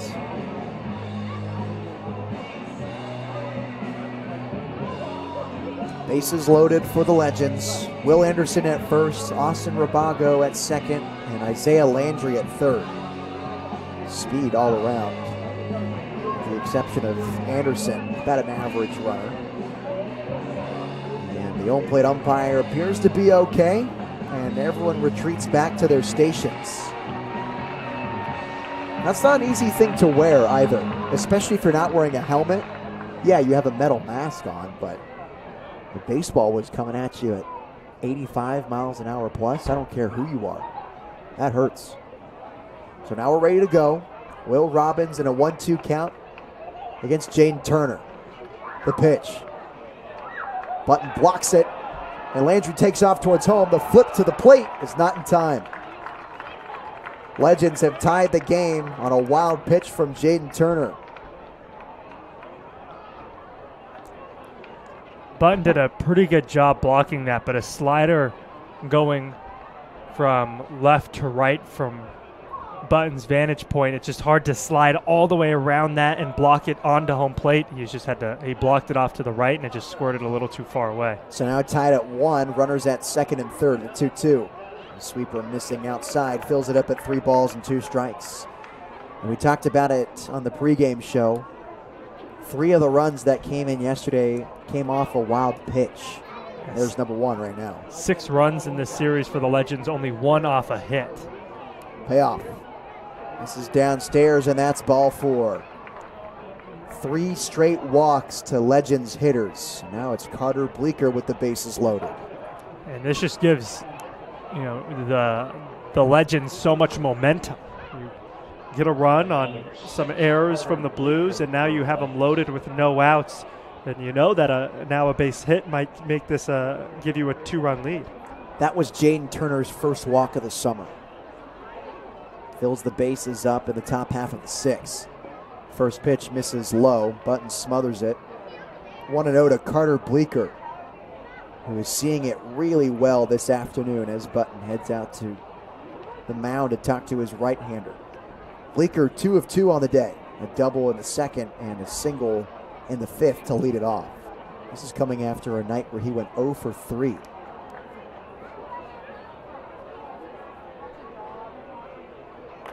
Go-ahead run 90 feet away for the Menlo Park Legends. Blues still looking for their first out of the inning.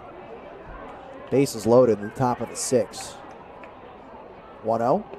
Missing low and outside. Hitters count to Carter Bleeker.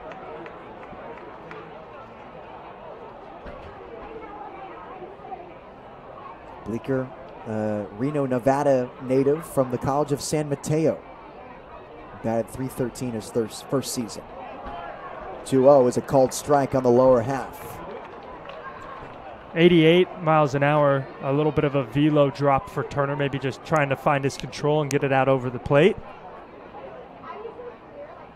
And it's exactly what it is. Here's the 2-1. Fastball hit the opposite way and into the Blues bullpen for strike 2. A huge strikeout situation for Turner, and in a 2-strike count, he dropped a walk to Robbins, but would really like to get the strikeout here and get the first out of the inning, give him and his team some confidence. The 2-2. Swing and a miss, strike 3. Humongous strikeout for Jaden Turner. The elevated fastball gets Bleeker to go fishing. 1714, and that's your number. Go to the marketing tent, get your model of Now at this point, because you get that strikeout swinging to Carter Bleeker, all you need is a ground ball in play anywhere in the infield. You can flip the double play and get out of this inning mostly unscathed. So now it's James Bowes, who's 0 for 2 today. First pitch to Bowes is fouled off at home plate for strike 1. James with a fly out to center field and a pop out to the catcher Button in the 5th inning. 0 for 2 today, 1 for 3 last night with a strikeout swinging and a hit by pitch. Bases loaded with Legends on the 0-1. From the belt, here's the pitch. 0-1 outside, Button with the backhand evens it up at 1 ball and 1 strike. Turner broke up a streak of 3 straight walks with a strikeout swinging to Bleeker on an elevated fastball. There's 1 out in the 6th inning. Game tied at 1, tying run 90 feet away from Menlo Park. The 1-1. Pitch is skied into right field. Jordan coming in on it. Has a better angle, makes the grab. Runner at third thought about tagging at home, but a nice relay to Comerford keeps Rabago at bay. Turner and the Blues defense have done a good job to keep this bases loaded, no out situation at bay. Now you're 1 out away against a pinch hitter to get out of this inning. Now it looks like it's Emilio Feliciano from College of San Mateo getting a shot here. So Gavin Shattuck's day is done. The only Legend to strike out twice besides the leadoff man, Isaiah Landry. And he gets the chain in the 6th. First pitch is a huge hack at a sweeper for strike 1. The fans here understand how big of a situation this is. They're getting loud, they're getting pumped for their reliever out there in Turner, just praying that he can get 1 more out and keep this a tied ball game. The 0-1. Feliciano watches an off-speed down the middle of the plate for strike 2. Fans bellow for their hot sauce. Bases loaded, 0-2 count with 2 gone. Game now tied after Landry scored on a wild pitch. Turner trying to keep it at that. 0-2. Fastball high, holds up his swing. Nice lead there from Feliciano.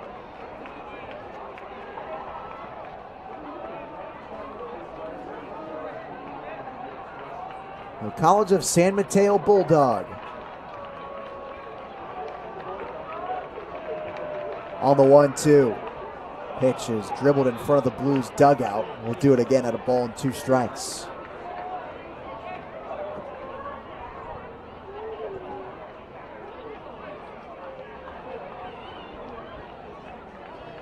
Wind blowing straight out to center field.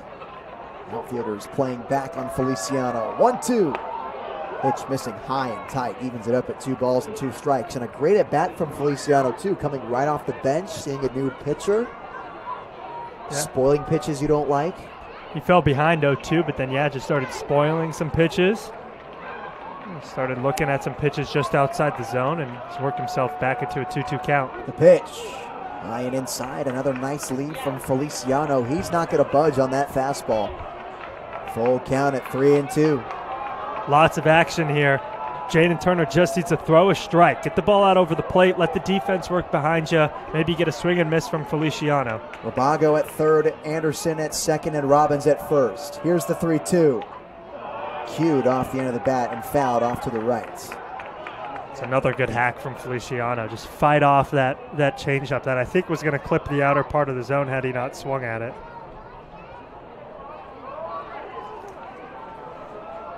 We'll do it again on the 3-2 counts.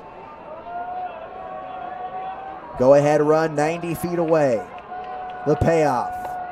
Taken for strike 3. Hot sauce from Jaden Turner. Some flair as he walks into the dugout and strands the bases loaded. Blues minimize the damage 1-1 heading into the bottom of the 6th, which is brought to you by Studio Design Group Architects.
Sixth inning is brought to you by the talented team at Studio Design Group Architects. Whether you're designing, planning, or needing permits for a new space, Studio Design Group and their collaborative philosophy have you covered.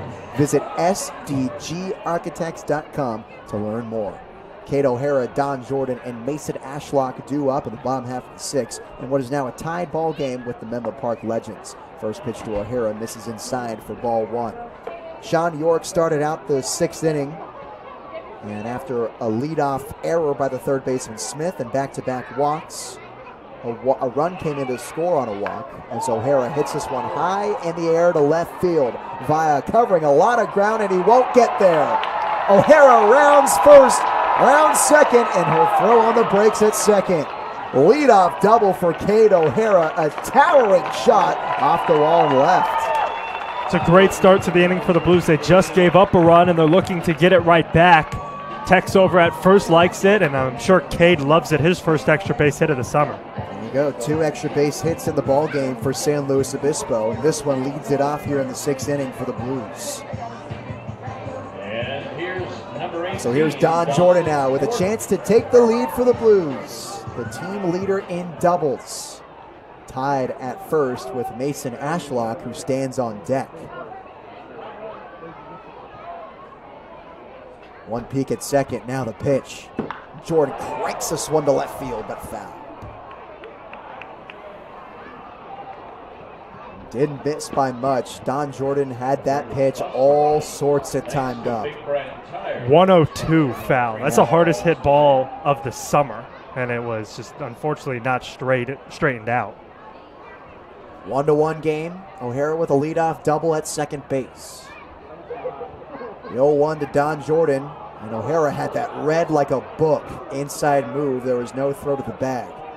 Yeah, O'Hara was pretty much back by the time the move was finished. That should give him some confidence out there. You get a little bit, you get another step or two on your lead if you can pick up that move so well. Jordan with his pink bat. 3 looks at second. Now the pitch.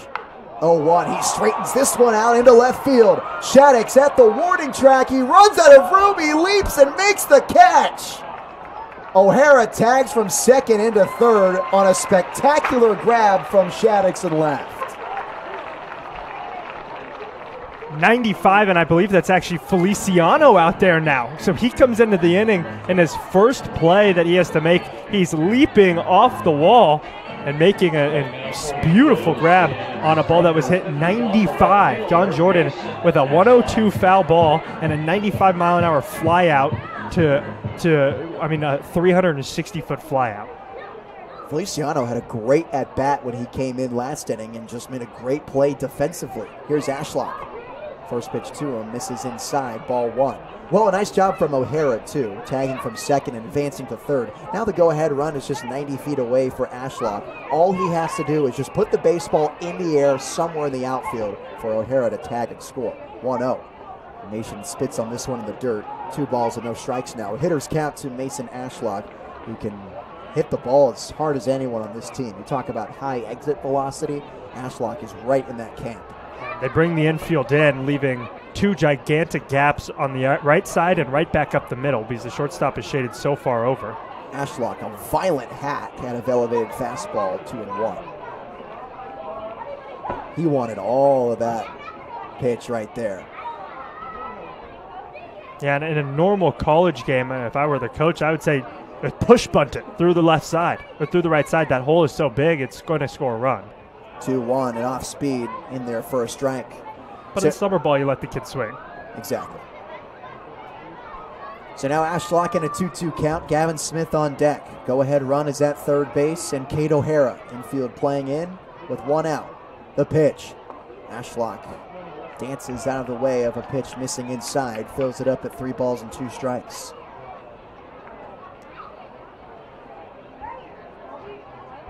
An electrifying flyout from Don Jordan, advancing a runner from second to third.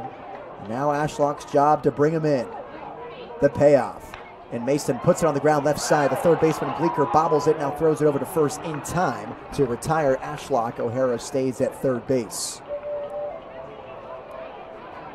Blues would really love to be able to get O'Hara home and take the lead in the bottom of the 6th. And it's going to be up to Gavin Smith to do it now with the infield play back. And we talk about power. We saw Jordan hammer that one, that deep fly ball to left. We saw Ashlock hit that ground ball hard to third, and Gavin Smith's got some juice too. A home run on opening day, one of the 2 the Blues have this summer. First pitch, and Smith gets underneath this one high in the air to left field. Feliciano ranges in and makes the grab and left. Robertson loves it as they strand a runner at third base. Game still tied at 1 apiece as we head into the 7th inning. Ryan Giacomini's got you the rest of the way on the Slow Boost Streaming Network.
A leadoff double, but the Blues strand a runner.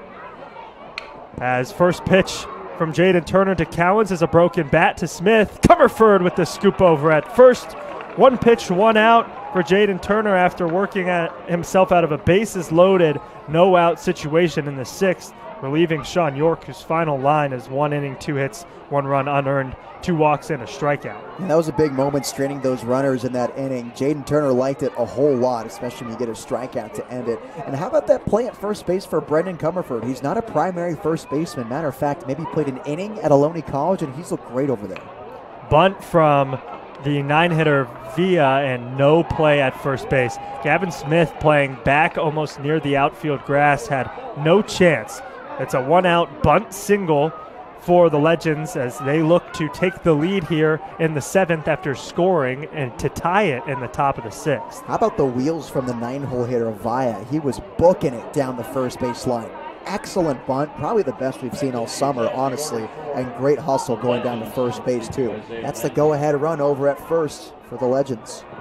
We saw Villa wreak havoc on the base pass last night in the 3rd inning, where he stole 2 bags after walking as squaring to Buttons Landry, pulling it back and taking ball 1.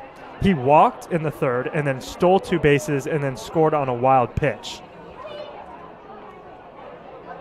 With him and Landry 9-1, 2 very speedy guys, as that one's ripped down the left field line. It's a fair ball. Chasing it down the line as Ashlock, he will cut it off. The throw goes to second, but nobody is standing on the bag, as that'll be a 1-out double for the leadoff hitter, Isaiah Landry. Yeah, this one's hit hard, and a nice job by Ashlock in left field to get the throw in really quickly. Unfortunately for the left fielder, no one was standing at second base. An easy stand-up double for Landry, and just like that, the Legends are in business. Go-ahead run over at third base. The infield will come in for Rabago, who is 0 for 2 today with a strikeout and a walk. In yesterday's game, he went 0 for 3, scored a run after he was walked and was hit by a pitch in the 4th.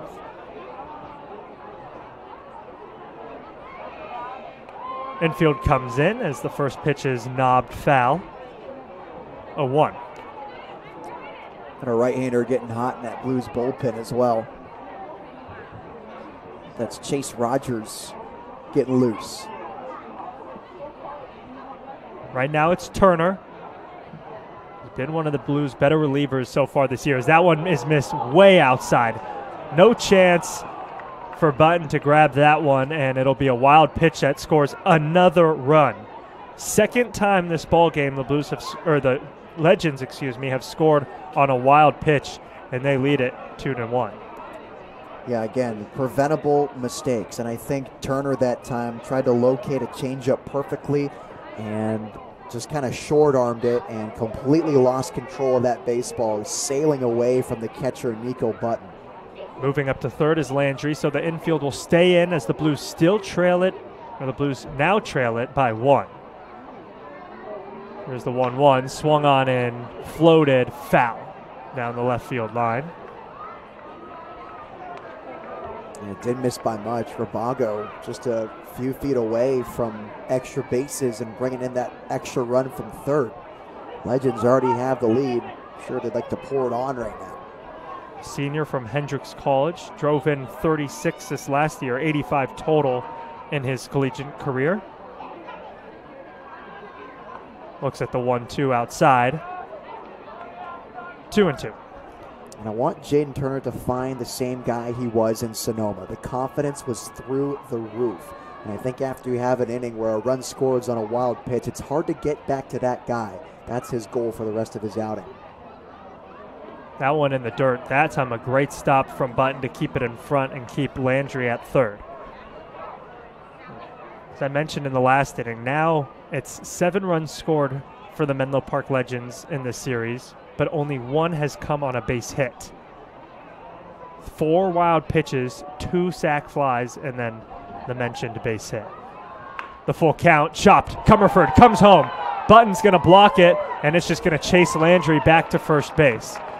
It'll go as a fielder's choice, as Comerford made a good play to stop it, and then Button just squaring it up like a catcher does to keep it in front. So that ground ball took Comerford towards second base, and I think he might have rushed the throw a little bit too much. He had some time to set his feet and get the throw over to home. But like we've said before, not a primary first baseman, still trying to get a feel out there. The only other time he consistently played third base was last summer for San Luis Obispo. But a great off effort by Comerford too. You're never going to get a lack of effort from him. A throw on the run would have been great if it was on a line of the button, but no harm done. Runners at first and third, and a new pitcher. That is going to do it for Jaden Turner. Not his best outing after coming off what was an incredible performance in Sonoma, and we will tell you more about the new pitcher after this.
New pitcher for the Blues is Chase Rogers as he comes in with 2 on and 1 out in a 1-run ball game.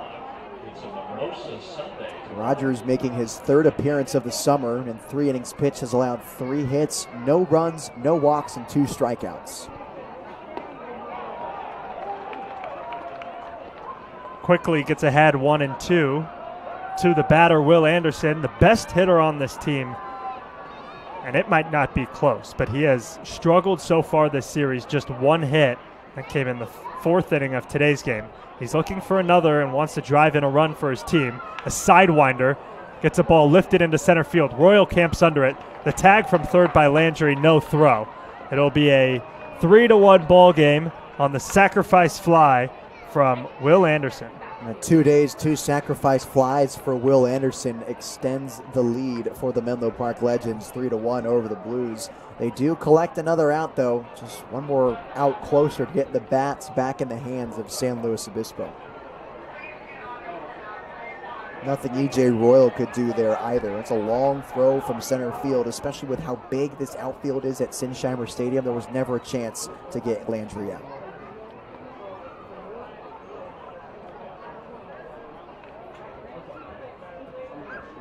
Chase Rogers, the 6'1" righty at Lafayette University, originally from Dana Point, California. Almost tagged Will Robbins, today's catcher. It just misses him, and it'll be a 2-0 count.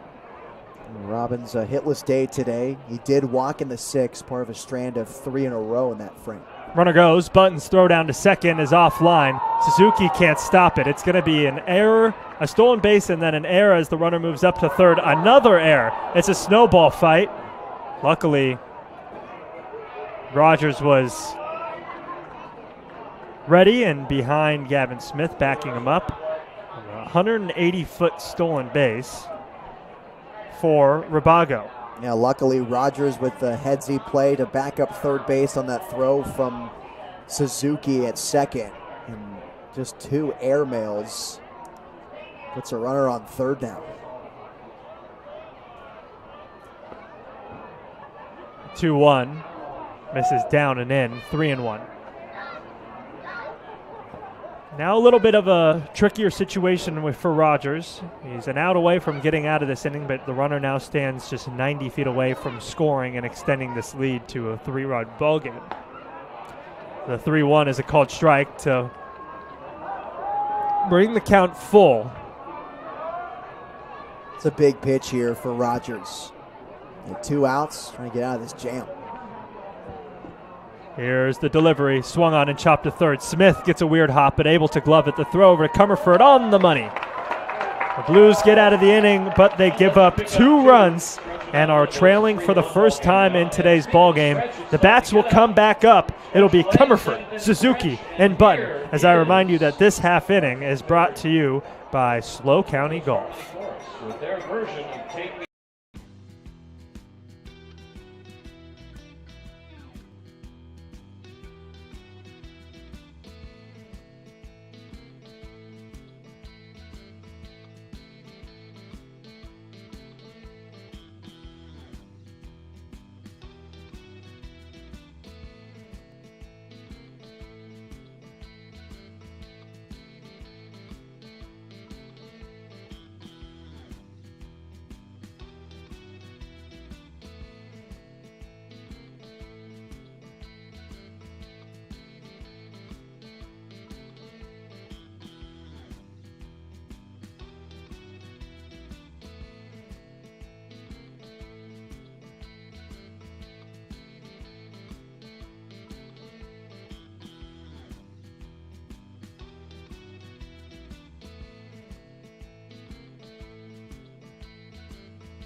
Six, 7, 8 due up for the Blues as they look to scratch back now, trailing for the first time in today's ball game. Comerford steps in. The Ohlone College, the guy over there, the third baseman for 2 years, now a bulldog up in Gonzaga as the first pitch to him is chopped foul past Rene Regalado. It's the first summer for him where he knows the school he will be attending, a 4-year at that. He knew he was going back to Ohlone last summer, but got to feel good to have a D1 school waiting for you. That one misses up and in. 1-1. Yeah, when you slug over 750, you're more than likely going Division I. Both him and his teammate over there at first base, Will Anderson, slugged north of 750 this year.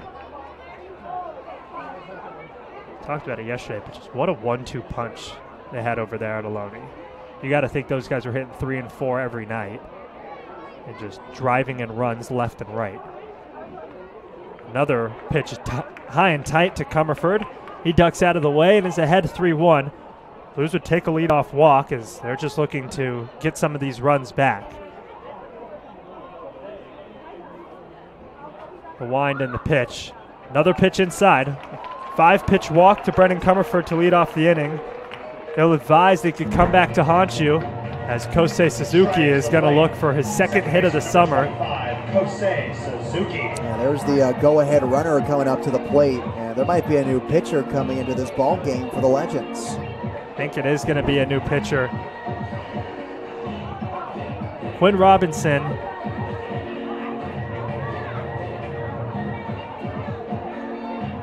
Your attention, please, fans. Would Joshua Porter? His day is done. So the righty throws 84 pitches in 6 innings. A leadoff walk in the 7th is going to do it for him, and it'll be a lefty for the Menlo Park Legends. We will tell you all about him after this on the SLO Blues streaming network.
New pitcher is Max Babbage, the 6-foot, 190-pound lefty, currently attending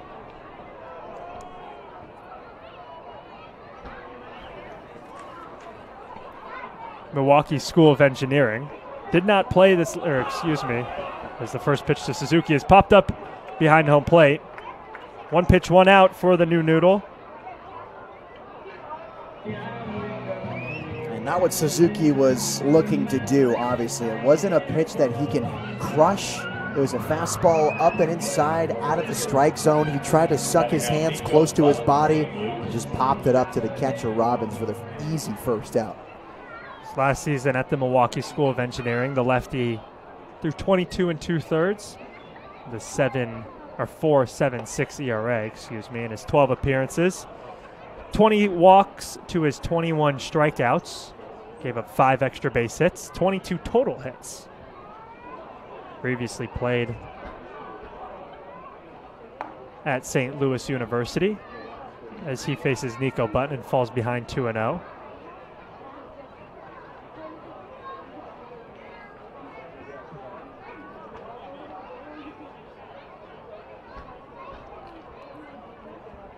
Button dodges out of the way of that breaking ball, but it frisbees into the strike zone to even up the count to put the count at 2-1. At St. Louis, in his career, he threw 6 innings, gave up 3 earned runs. Another slider catches his own. 7 walks to his 8 strikeouts. So a guy that does not strike out that many batters, walks about the same amount as he does strikes out.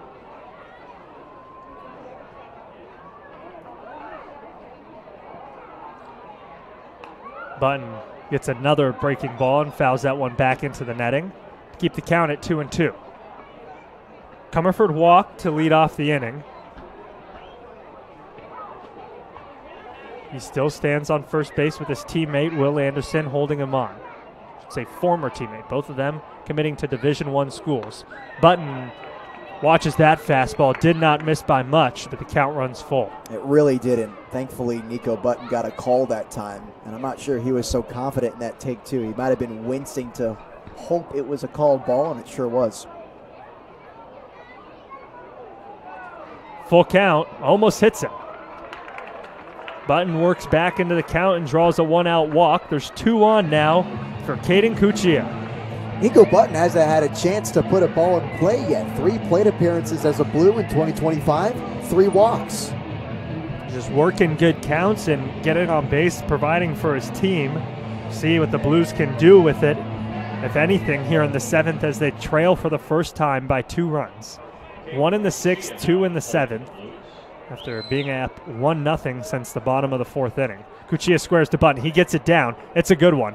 Pitcher only has one option. It's to go to first, and now there's going to be 2 in scoring position with 2 outs for the funky man, E.J. Royal. There you go. It's exactly what you want. Your leadoff man, E.J. Royal, who hasn't had the best day at the plate today, albeit an unlucky liner to right field, and Landry was able to get there.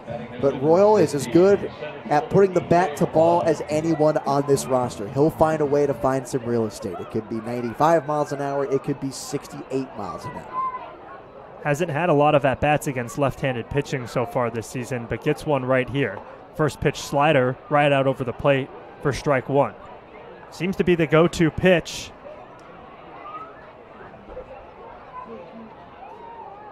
For Babbage. As it looks like now we're going to have a pinch runner at second base. Nico Button will come out and Brady Alves will be the runner. Get some more speed out there, and that's an important run over there. That ties the game. Hoping that E.J. Royal can get a base hit and Alves can use that speed to get downhill as he rounds third and score. That's being hopeful for the Blues. Royal slightly open, waggles his black bomb bat above his right shoulder, watches a ball in the dirt down by his feet to even up the count at 1-1. And a good take from E.J. Royal, too, because we've seen the Max Babbage slider so far, and it's looked pretty good, especially in that Nico Button at bat. A very enticing pitch that starts in the middle of the zone and then breaks over the shoe tops. A very good lead from Royal. And not an easy pitch to take. He saw it in the first pitch of the at-bat, one that started outside and snuck back on the plate. It's the 1-1, misses outside. Royal ahead in a hitter's count, 2-1. So now EJ has the luxury to get a pitch he likes and serve it to any part of the ballpark. I think what he's eyeing is that there's no hold up at second for Alves, so he could send it right back up the middle, and there's going to be nobody to make a play on it once he gets past the pitcher. That's exactly what he does, but it's in the air. Ranging to his right and camping under it now is Vaya to make the catch and get the 3rd out of the inning. The Blues strand a pair of runners for the 2nd time in today's ballgame as they still trail it by 2 runs heading into the top half of the 8th inning here on the SLO Blues streaming network.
Blues trail by 2, as it'll be Carter Bleeker, James Bowes, and Emilio Feliciano due up for the Menlo Park Legends as they look to tack on some insurance runs against Chase Rogers, who came in the 7th inning and recorded 2 outs on Will Anderson and Will Robbins to get out of that inning.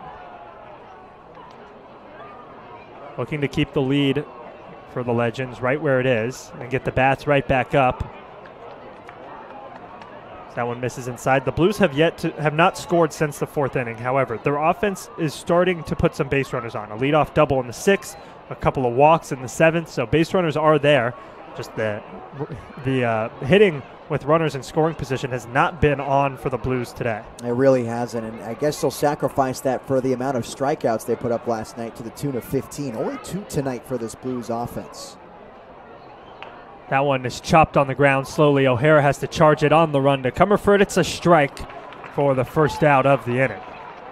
O'Hara's had a couple of plays like that so far this summer. I should say more than a couple, yeah. A handful of plays over at short, and he just makes it look so routine. It's hard to play infield at Sinsheimer. It's a hard surface. Always catches the good hop somehow and fires it over to first every time. That is his 3rd put out of the day. Excuse me, 4th. He had 2 in the 3rd, 1 in the 5th, and now 1 to start the 8th inning.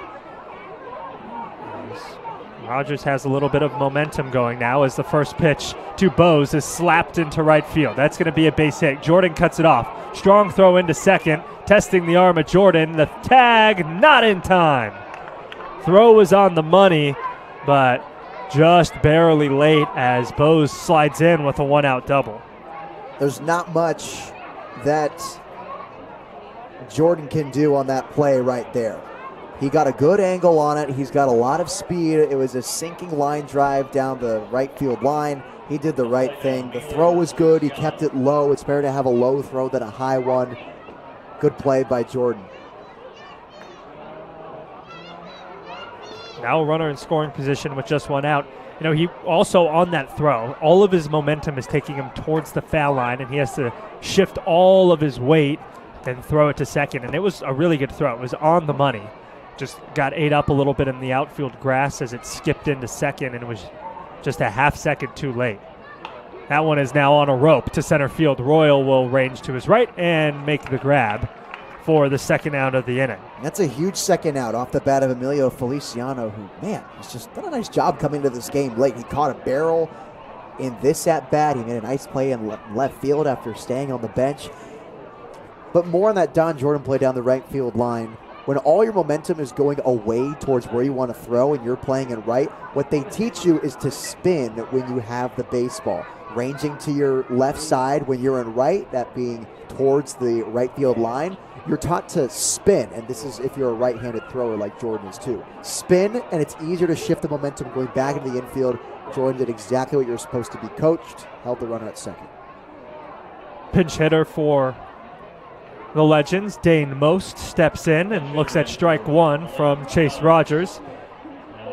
Looking to scratch across another run with 2 outs and a runner on second.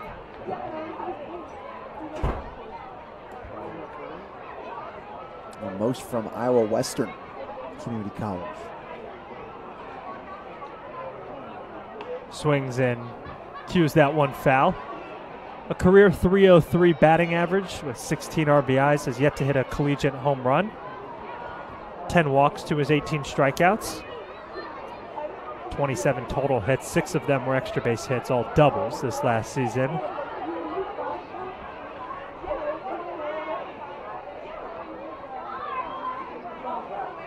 From Broomfield, Colorado,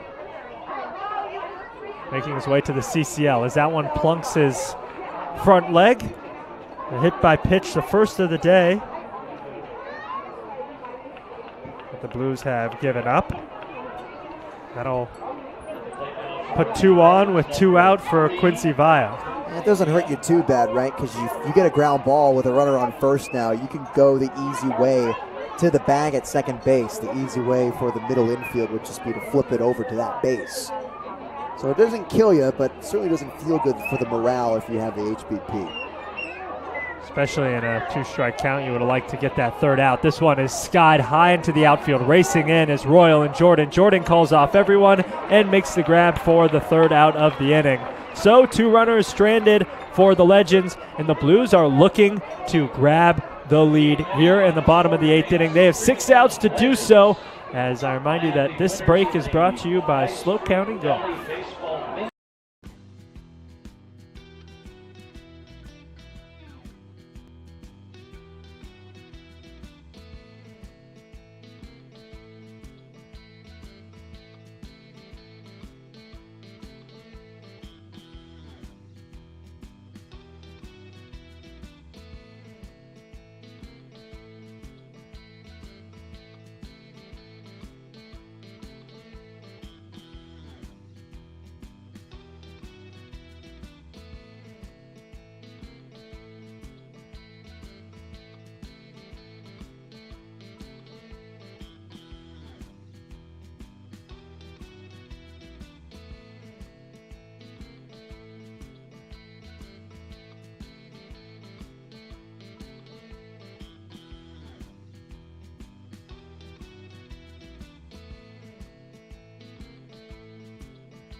It'll be Cade O'Hara leading off for the Blues with 6 outs remaining in this game. The Blues are looking to score 2 or more runs and grab the lead.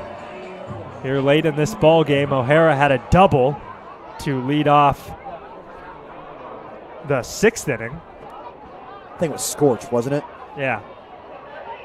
Here he reaches for a changeup low and away for the first pitch and fouls it off. It's cool to see Cade catch a barrel like that also, because not a lot of times in batting practice I see him hit it that far. He hits them hard over the head of infielders in BP and in games too, but that was just a bomb. A bomb indeed, as he looks at ball 1. He's looking to get something going here. The Blues don't need to get it all in this inning necessarily.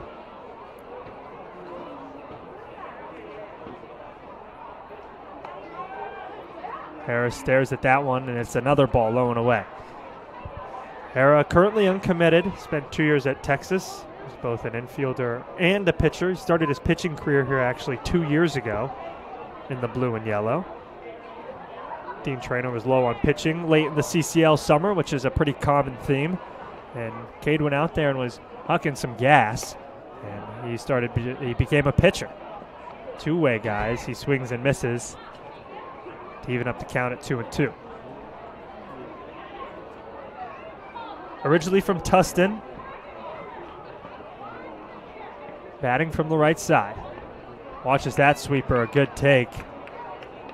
Ends up down by his back right foot.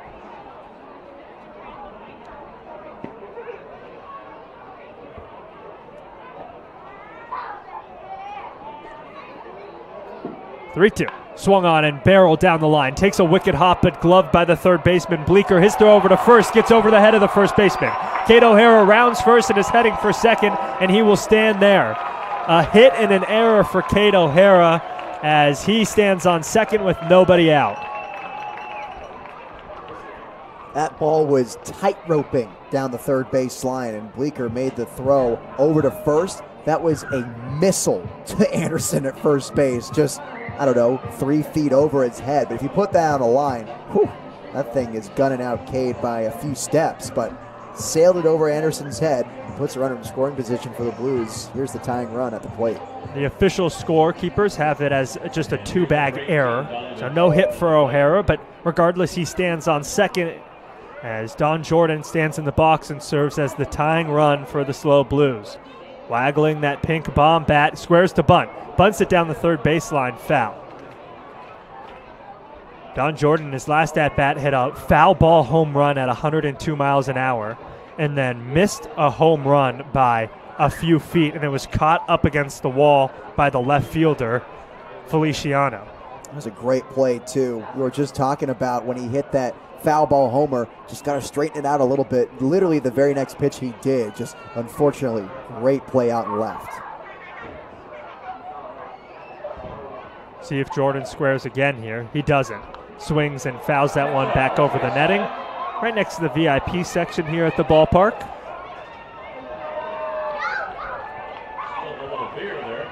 And I know Don Jordan's got the speed to throw down a bunt, but on a Blues roster that doesn't slug all that much, you only have a handful of options of guys who can hit for power. Don Jordan is one of them. I want to take my chances with him swinging the stick every single time. I agree, especially with him serving as the tying run. He could reach via a bunt single, but if he doesn't and it just moves the runner over, you still have the tying run at the plate regardless as he rips that one down the third baseline. It gets down. It's extra bases. O'Hara's waved home. Don Jordan goes into second standing. When the Blues score, you score. San Luis Obispo cuts into the lead.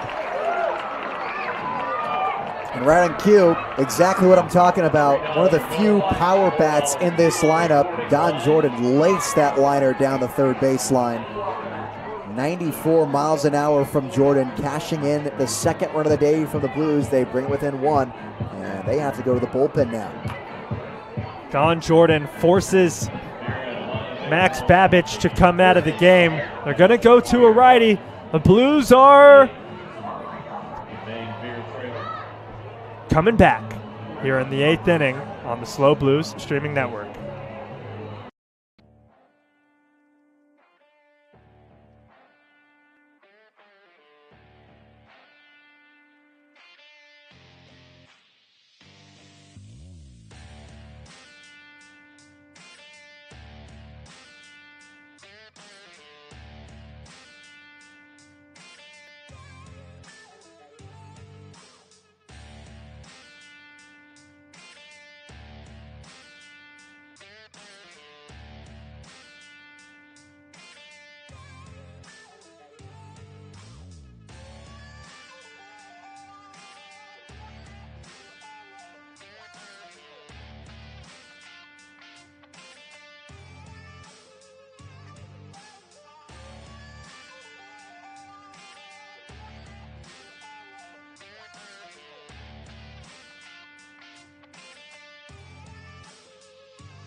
New pitcher is Caleb Henderson. Go back to a righty. The 5'11" sophomore from Wheaton has to face Mason Ashlock, arguably one of the more dangerous hitters in the lineup for the Blues. He already has a double in today's ballgame. Henderson coming from south of the border, born and raised in Mexico. Playing college baseball at Wheaton for the Thunder. Spin move to second, no avail. This last year at Wheaton for the Thunder, he only threw a third of an inning, faced two batters, walked one, Get this, had a balk.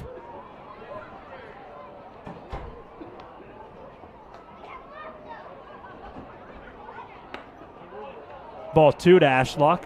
Jordan stands on second after that electric double down the third baseline. Cut the lead in half for the Menlo Park Legends. The Blues have some boppers coming up with a chance to tie it or take the lead. Ashlock looks at the 2-0 fastball up and in, 3-0. Honestly, I do not blame the new pitcher, Henderson, for not wanting to pitch to Ashlock. Even though Gavin Smith stands on deck, who's another dangerous hitter, Mason Ashlock has proved that he is going to hit the ball hard when he makes contact with it. Here's the 3-0. Takes all the way, and it catches the outside corner, 3-1. You know, the Blues got the Legends right where they want them, right? No outs, a runner at second base, go-ahead run is at the dish. You can tie it with Don Jordan, who is probably the fastest guy on the team. Definitely up there. A Little League double and then a real double. As Ashlock, big swing and a miss at the 3-1 pitch. He liked the location, but just could not keep the barrel in the zone long enough. Yeah, he wanted to hit every seam on that baseball. A huge hack from Mason Ashlock. Left center gap is wide open for him, too. I'm sure he's looking right there.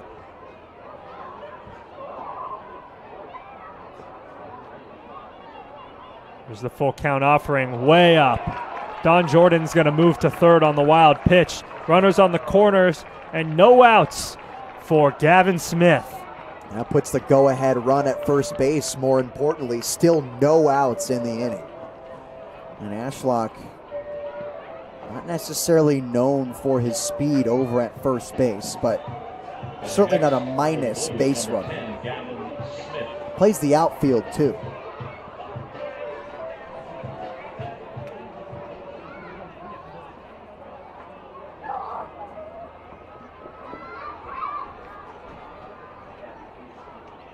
Gavin Smith with his crimson batting gloves.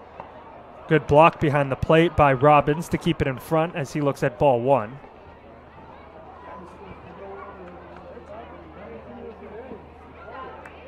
Cade O'Hara warming up in the bullpen for the Blues. Could see him as the potential closer if the Blues can nab the lead. Here's the 1-0 to Smith, again in the dirt. Another good block by Robbins to keep the runners on the corners. And you got a real quick runner 90 feet away, threatening to tie this ball game. As Menlo Park pitching coach heads out there to talk to his right-hander, Caleb Henderson. There is another righty getting loose in the bullpen for Menlo Park, too. Great sponsors of Blues baseball. Very supportive business community here. In-house security. Sidewinder that's getting loose. They're going to take their time here with Gavin Smith as well. As we've said before, a guy who can certainly run into one and punish it. 3-run home run in his first at-bat in a Blues uniform, as it's Will Marlin getting loose. Starts at 2 o'clock. Gates open at 1. It's a Mimosa Sunday tomorrow. And the Blues are on the road. You can watch them on the Blues streaming network Wednesday, Thursday, Friday, and Saturday. You got Comerford on deck as well, following Gavin Smith. A couple of power hitters due up for the Blues. The scariest part of the order, in my opinion. If you're to leave a mistake out there and they find barrel, you're going to be turning your neck rather quickly. Gavin Smith, who's up now, is second on the team in RBIs. First is the man on deck, Comerford. So definitely a scary part of the order. And then fourth on the team is Ashlock, who stands on first. Third is Don Jordan, who stands on third. That is really a tough part of the order when you go 3 through 6. As runner takes off for second, Ashlock, a throw to the shortstop, who is nowhere near second base. A stolen base for Mason Ashlock puts 2 in scoring position, as it was ball 3 as well. We'll see what the pitcher Henderson decides to do. Does he want to pitch to Smith, or would he rather pitch to the Bulldog and Brendan Comerford on deck? Infield comes in, 3-0 up and away, ball 4. So it'll be Comerford who will come up with ducks on the pond. I want to mention on that throwdown too, Don Jordan was so confident and retreating back towards third base. He saw the shortstop Bose creep in. They knew the play was put on to cut the throw off to second base, and Jordan didn't take the bait. He didn't even take a jab step towards home. He just took one backwards. He knew he was going to get cut off, and he wasn't too far off third base. Now we're getting a new pitcher. Marlin's coming in.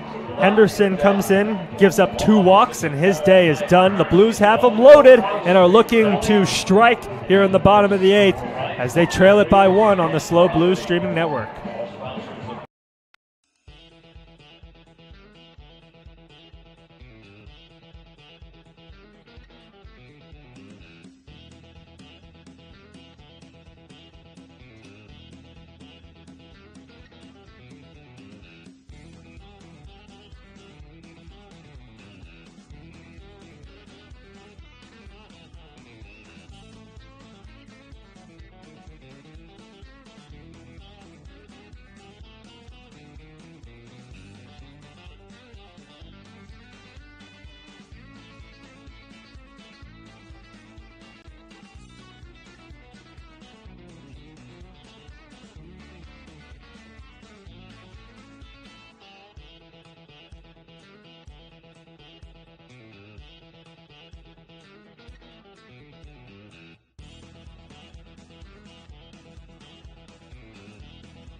Will Marlin comes in a tricky situation. Bases loaded, no outs.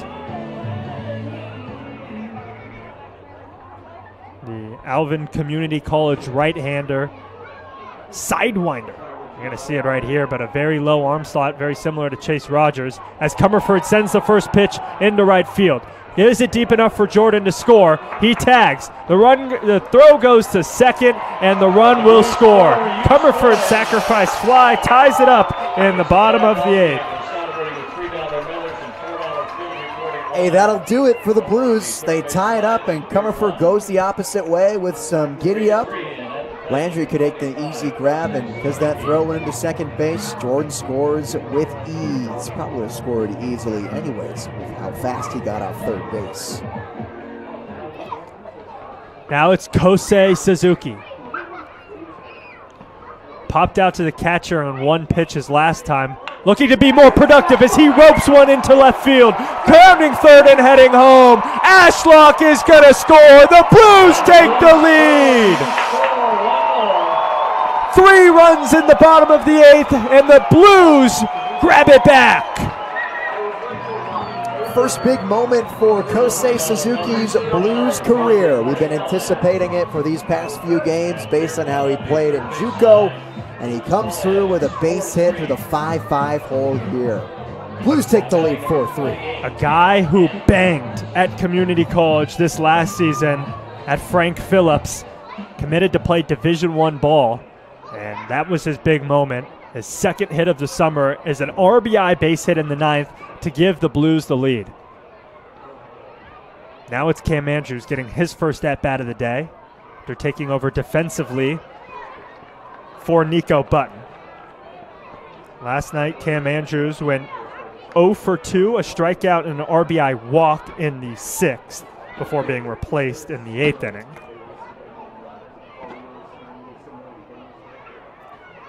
Finds himself ahead in the count, 1-0. Looks at a pitch outside, 2-0. Not to mention, Andrews had a stellar defensive play at catcher where he hosed a runner at second base. That was Isaiah Landry who caught that sacrifice fly in right field. Cam Andrews flicks his bat. With Smith on second. And Suzuki on first. A balk! Both runners are going to move up 90 feet into scoring position as a balk is called, and out comes the manager. Wants to talk with the base umpire and see what he had there. I think he was on the rubber, Will Marlin, and went to come set and then disengaged and trying to come set again. You can't do that. Second time that the coaches come out to discuss a call with the base umpire. This time it's a different base umpire. It was the first base umpire on an infield hit by Gavin Smith in the second. Now it's the roamer base umpire, we'll call him. He kind of covers second and third base. There's only a three-man crew out here. Discussing the balk. He's going to call in his crew.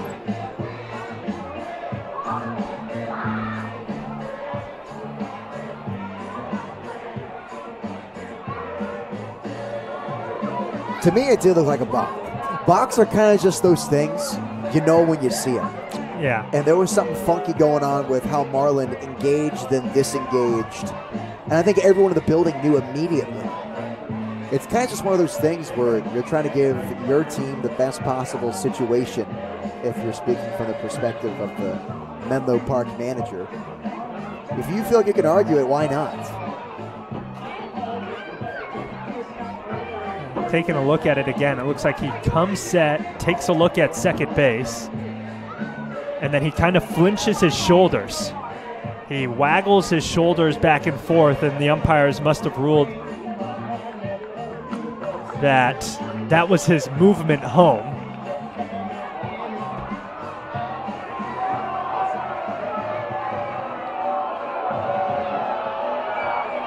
They discussed it, and they said that they confirmed the balk, and the manager is still arguing about it, hearing it from the fans here. He wants more. Looks like he got a warning there from the field umpire, too.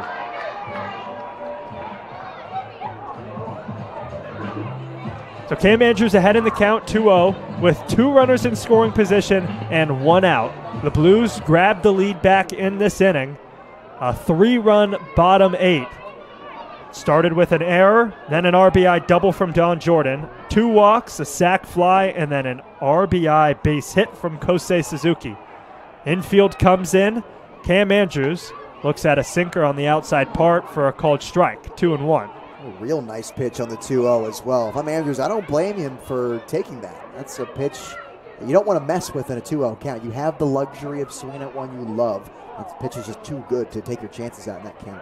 Still in a hitter's count, ahead 2-1. Huge lead from Suzuki at second with no hold. Another sinker misses down. Cam Andrews finds himself ahead in the count, 3-1. Cuccia awaits on deck. E.J. Royal patiently waiting in the hole as well, standing next to Cuccia, wanting to get his opportunity here with runners in scoring position. Hit on the ground, back up the middle, base hit, rounding third and heading home is Suzuki. Suzuki is going to score a 2 RBI base hit for Cam Andrews in his first at-bat of the game.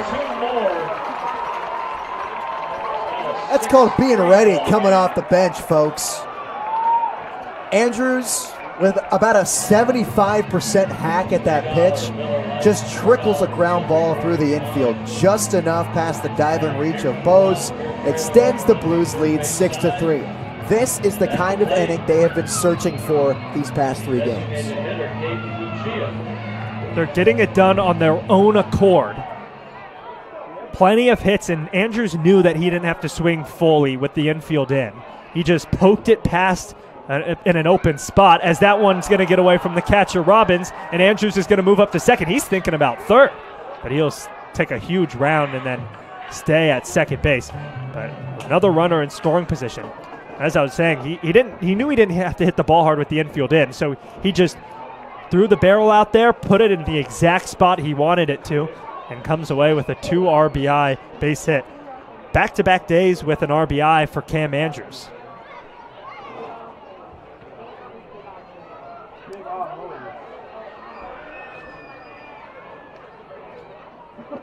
Cuccia watches a fastball that did not miss by much.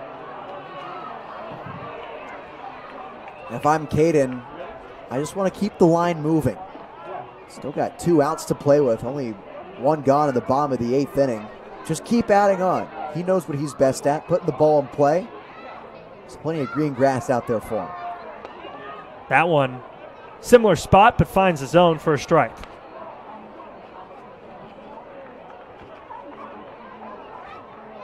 We're in the first weekend of CCL ball. The Blues are 1-2 on the season in the CCL, looking to pick up win number 2. Another balk from Will Marlin. He did it again. A free 90 for Cam Andrews as he moves up into scoring position, gets another 90 feet and moves up to third. He's got to keep those shoulders still. Another 90 feet, a costly one for Menlo Park. As Blues are smelling blood here. Still only 1 out, another runner at third base. Infield comes in again as the Legends trail by 3. The Blues have flipped this game on its head as swinging and missing the fastball is Caden Cuccia. Fastest pitch of the day from Will Marlin at 83 miles an hour. Usually you don't see high velo from sidewinders. That one misses in the dirt, but smothered with the glove by the catcher, Robbins. So if you're Caden Cuccia, you're going to get the best pitch from Will Marlin in this at-bat. A 3-2 count. You're trying to get the second out of the inning. Caden just has to either not strike out or put a baseball in the air. As he takes a pitch inside, ball 4. E.J. Royal will come up again with an opportunity to score some more runs for the Blues. He has looked locked in and ready to go in that dugout and on the on-deck circle for a while now, waiting for his opportunity, and he's going to get it with 1 out.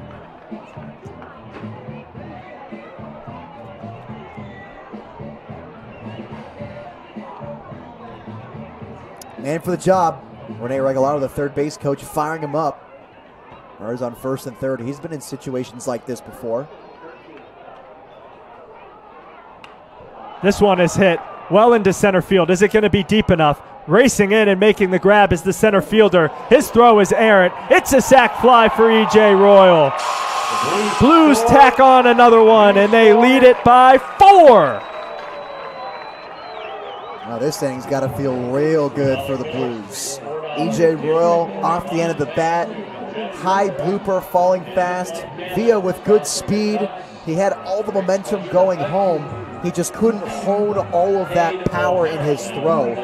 Airmails it up the third baseline. Robbins didn't even have a chance to tag the runner, and Andrews out. 7-3 Blues.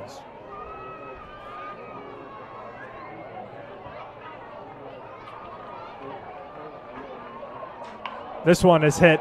Very similar spot to EJ's fly ball. Racing in is Villa. It's going to drop in front of him. Going to third is Cuccia. Sliding in safely is Cuccia. The ball bounces away. Cuccia thinks about it, but smartly retreats back. Another hit for the Blues. A base hit for Cade O'Hara, his second hit of the day. Look at that. A double and a single for O'Hara. This time Villa didn't get a good break on this pop fly. And again, I think we're going to see another pitching change here for the Legends. Villa doing everything he could in center field to try to retrieve that baseball that O'Hara hit.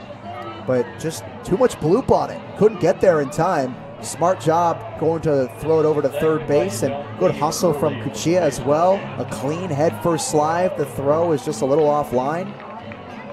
Blues making it happen on the base paths. A 6-run eighth, and it's not over. Pitcher number 4 of the inning. We will tell you all about him here on the SLO Blues streaming network right after this break.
fourth pitcher of the inning, it's another lefty. Two righties, two lefties we've seen in this inning, and it's Evan Moll, the Tiger from Pacific, 6'4" junior, originally from Colorado Boulder. Last season, in his 7 appearances, had a 9.39 ERA. An opponent batting average of .371. So looking to hone in some of his skills here this summer with the Legends. But he has to face Don Jordan, who already ripped a double in this inning. An RBI double to get all the party started. As the first pitch to him, and Jordan hits the cha-cha slide out of the way. Don Jordan was the last batter that Max Babbage faced before he was taken out of the game. Max Babbage is the pitcher who started this inning. Feels like forever ago. Jordan just missed that one. Looked like a cutter maybe. Oh my goodness, he wants that pitch back so badly. Just missed it underneath the cutter, sending it straight back. Hard for us to actually tell if that was a cutter, but it looked like it had that cut break to it, and that might be why Jordan just missed the barrel. He was expecting a flat fastball, but had that late movement running in towards his hands. Now it's 1-1. This one, an off-speed pitch that misses away, 2-1. Jordan, 1 for 4. As I mentioned, he had a double earlier in this inning. It was an RBI double, and then he later scored. A couple of flyouts and a ground out in the first inning. 2 runners in scoring position, Cuccia on third, Royal on second. After O'Hara on second. After O'Hara had a bloop single. For Will Marlin's last pitch of the game. Jordan finds himself ahead 3-1 as a dangerous hitter, or maybe one of the best in this lineup, in Mason Ashlock on deck. Swing and a miss over the top of that fastball. Don Jordan has run the count full. You want to maul that one. 3-1, why not? Grip and rip.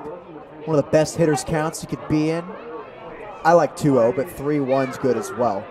Either way, he wanted all of that baseball.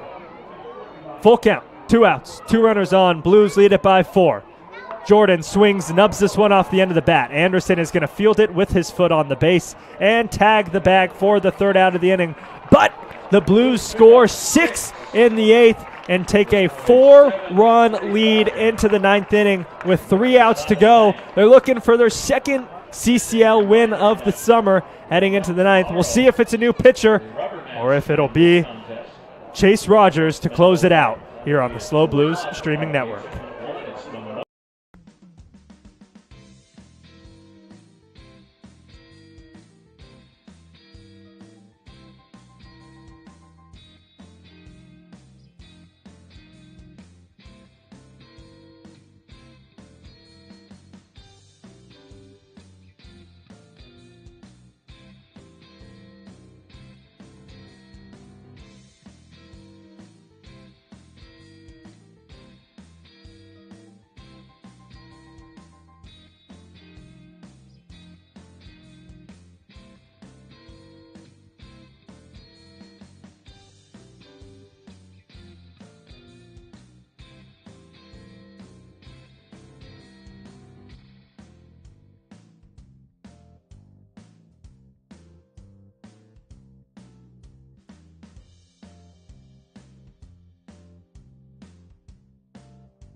New pitcher for the SLO Blues as Cade O'Hara moves from shortstop to the bump, making his 4th appearance of the summer in his 6 innings pitched. He's given up just 1 run on 6 hits, a walk and 2 strikeouts.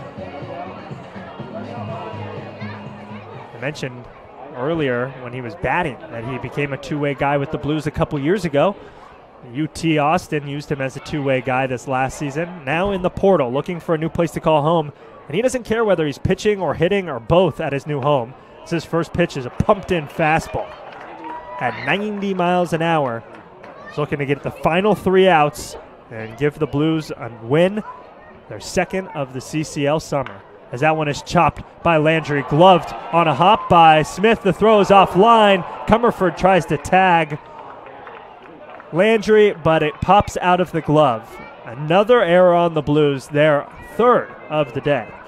The most frustrating part about that play, too, is that Smith did the hard part. That was a real difficult ground ball to field because he kind of had an in-between hop. He was charging it, and I think he felt good about how he gloved that ground ball. He had all the time in the world to bring it over to first. I think he got a little too cute with it, a little offline. An error for the third baseman, Gavin Smith. Second time Landry has reached via an error, as that one skips in the dirt. It's going to be a wild pitch as Landry moves up to second. Well, hey, there's just chaos happening right now. O'Hara with a huge grin on his face, but it feels a lot more comfortable for San Luis Obispo with the lead that they have now. If they just got 1 run and they were ahead and they were content with that, it would not feel as good as it does now to be in a kind of situation like this.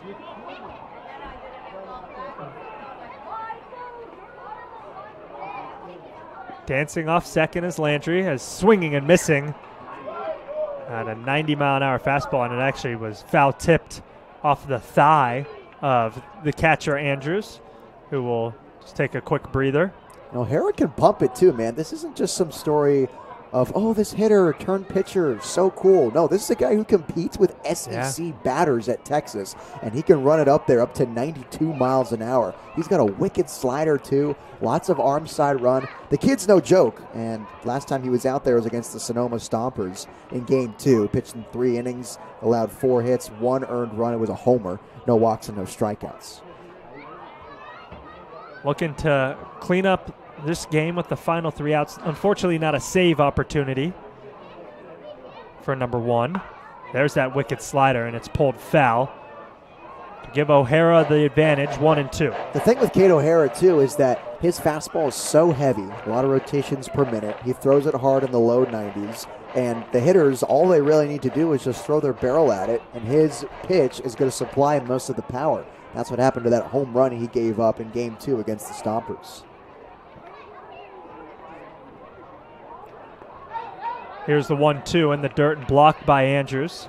Andrews took over as the catcher for Button after he was pinch ran for in the 7th inning. 2nd inning behind the dish. Chase Rogers, his day is done now officially. 1 1/3, gave up a hit, no runs, no walks, no strikeouts, and on track to get the win in today's ballgame if the Blues can keep the lead. This one is fisted out into right field. Suzuki will call off Jordan and make the grab for the first out. Don Jordan, that's probably his ball coming in as the right fielder. He has priority on that pop out. But Suzuki was there to make the play, and hey, they'll take it. It goes as an out in the scorebook. Yeah, Don definitely could have got there, but Suzuki was camped under it, and those are one of the ones where, if you're camped under it, even if you can get there, you just probably let him get to it because he's already waiting for it rather than making him run out of the way and dodge you coming in like a wrecking ball to try to catch the pop-up. So it's Will Anderson. He had a sac fly in his last at-bat. That one is foul-tipped and popped out of the glove of Cam Andrews. O'Hara, we mentioned, uncommitted. Talking to some Division I schools. Looking to play some ball in the spring.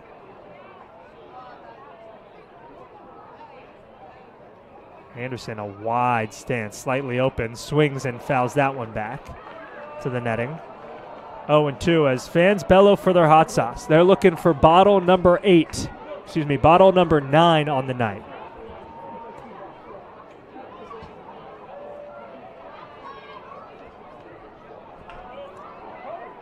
Anderson had a strikeout in the first. That was against Aiden Sims, who had a good start.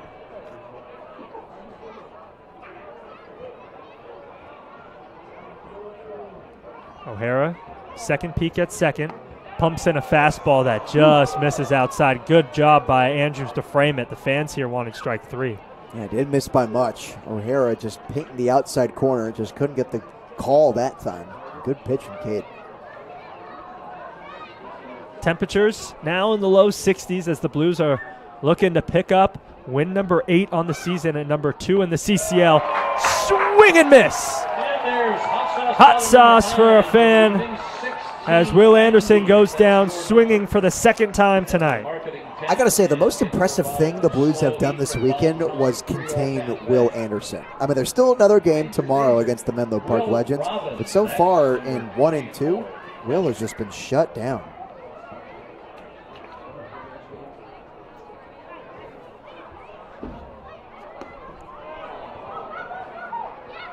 First pitch is a ball to Robbins. The Blues now just 1 out away.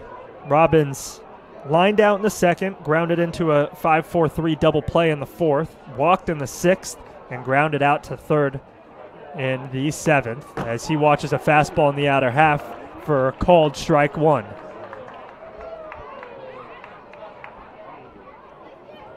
O'Hara working from the stretch with the runner on second, pushed all the way to the left side of the rubber from our vantage point in the press box. Here's the 1-1, called strike 2. Blues are 1 strike away from winning game number 8 on the season. Fans start to rise on their feet.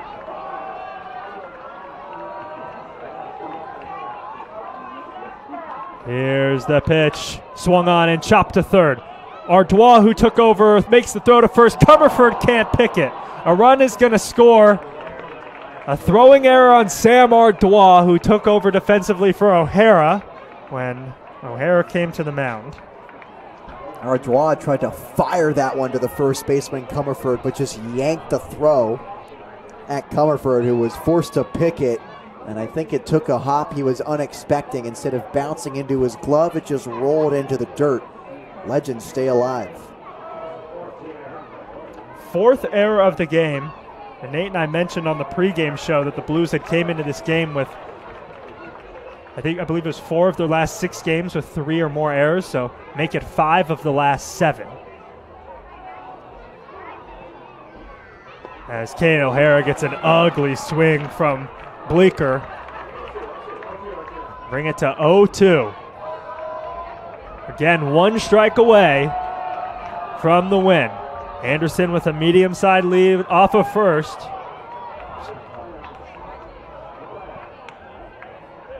Excuse me, that's Robbins over there at first after reaching on the Ardois error. Bleeker halfway to the cycle. A double in the 2nd and a single in the 5th, but sends a struck out and grounded out. O'Hara's pitch, swung on and missed, strike 3.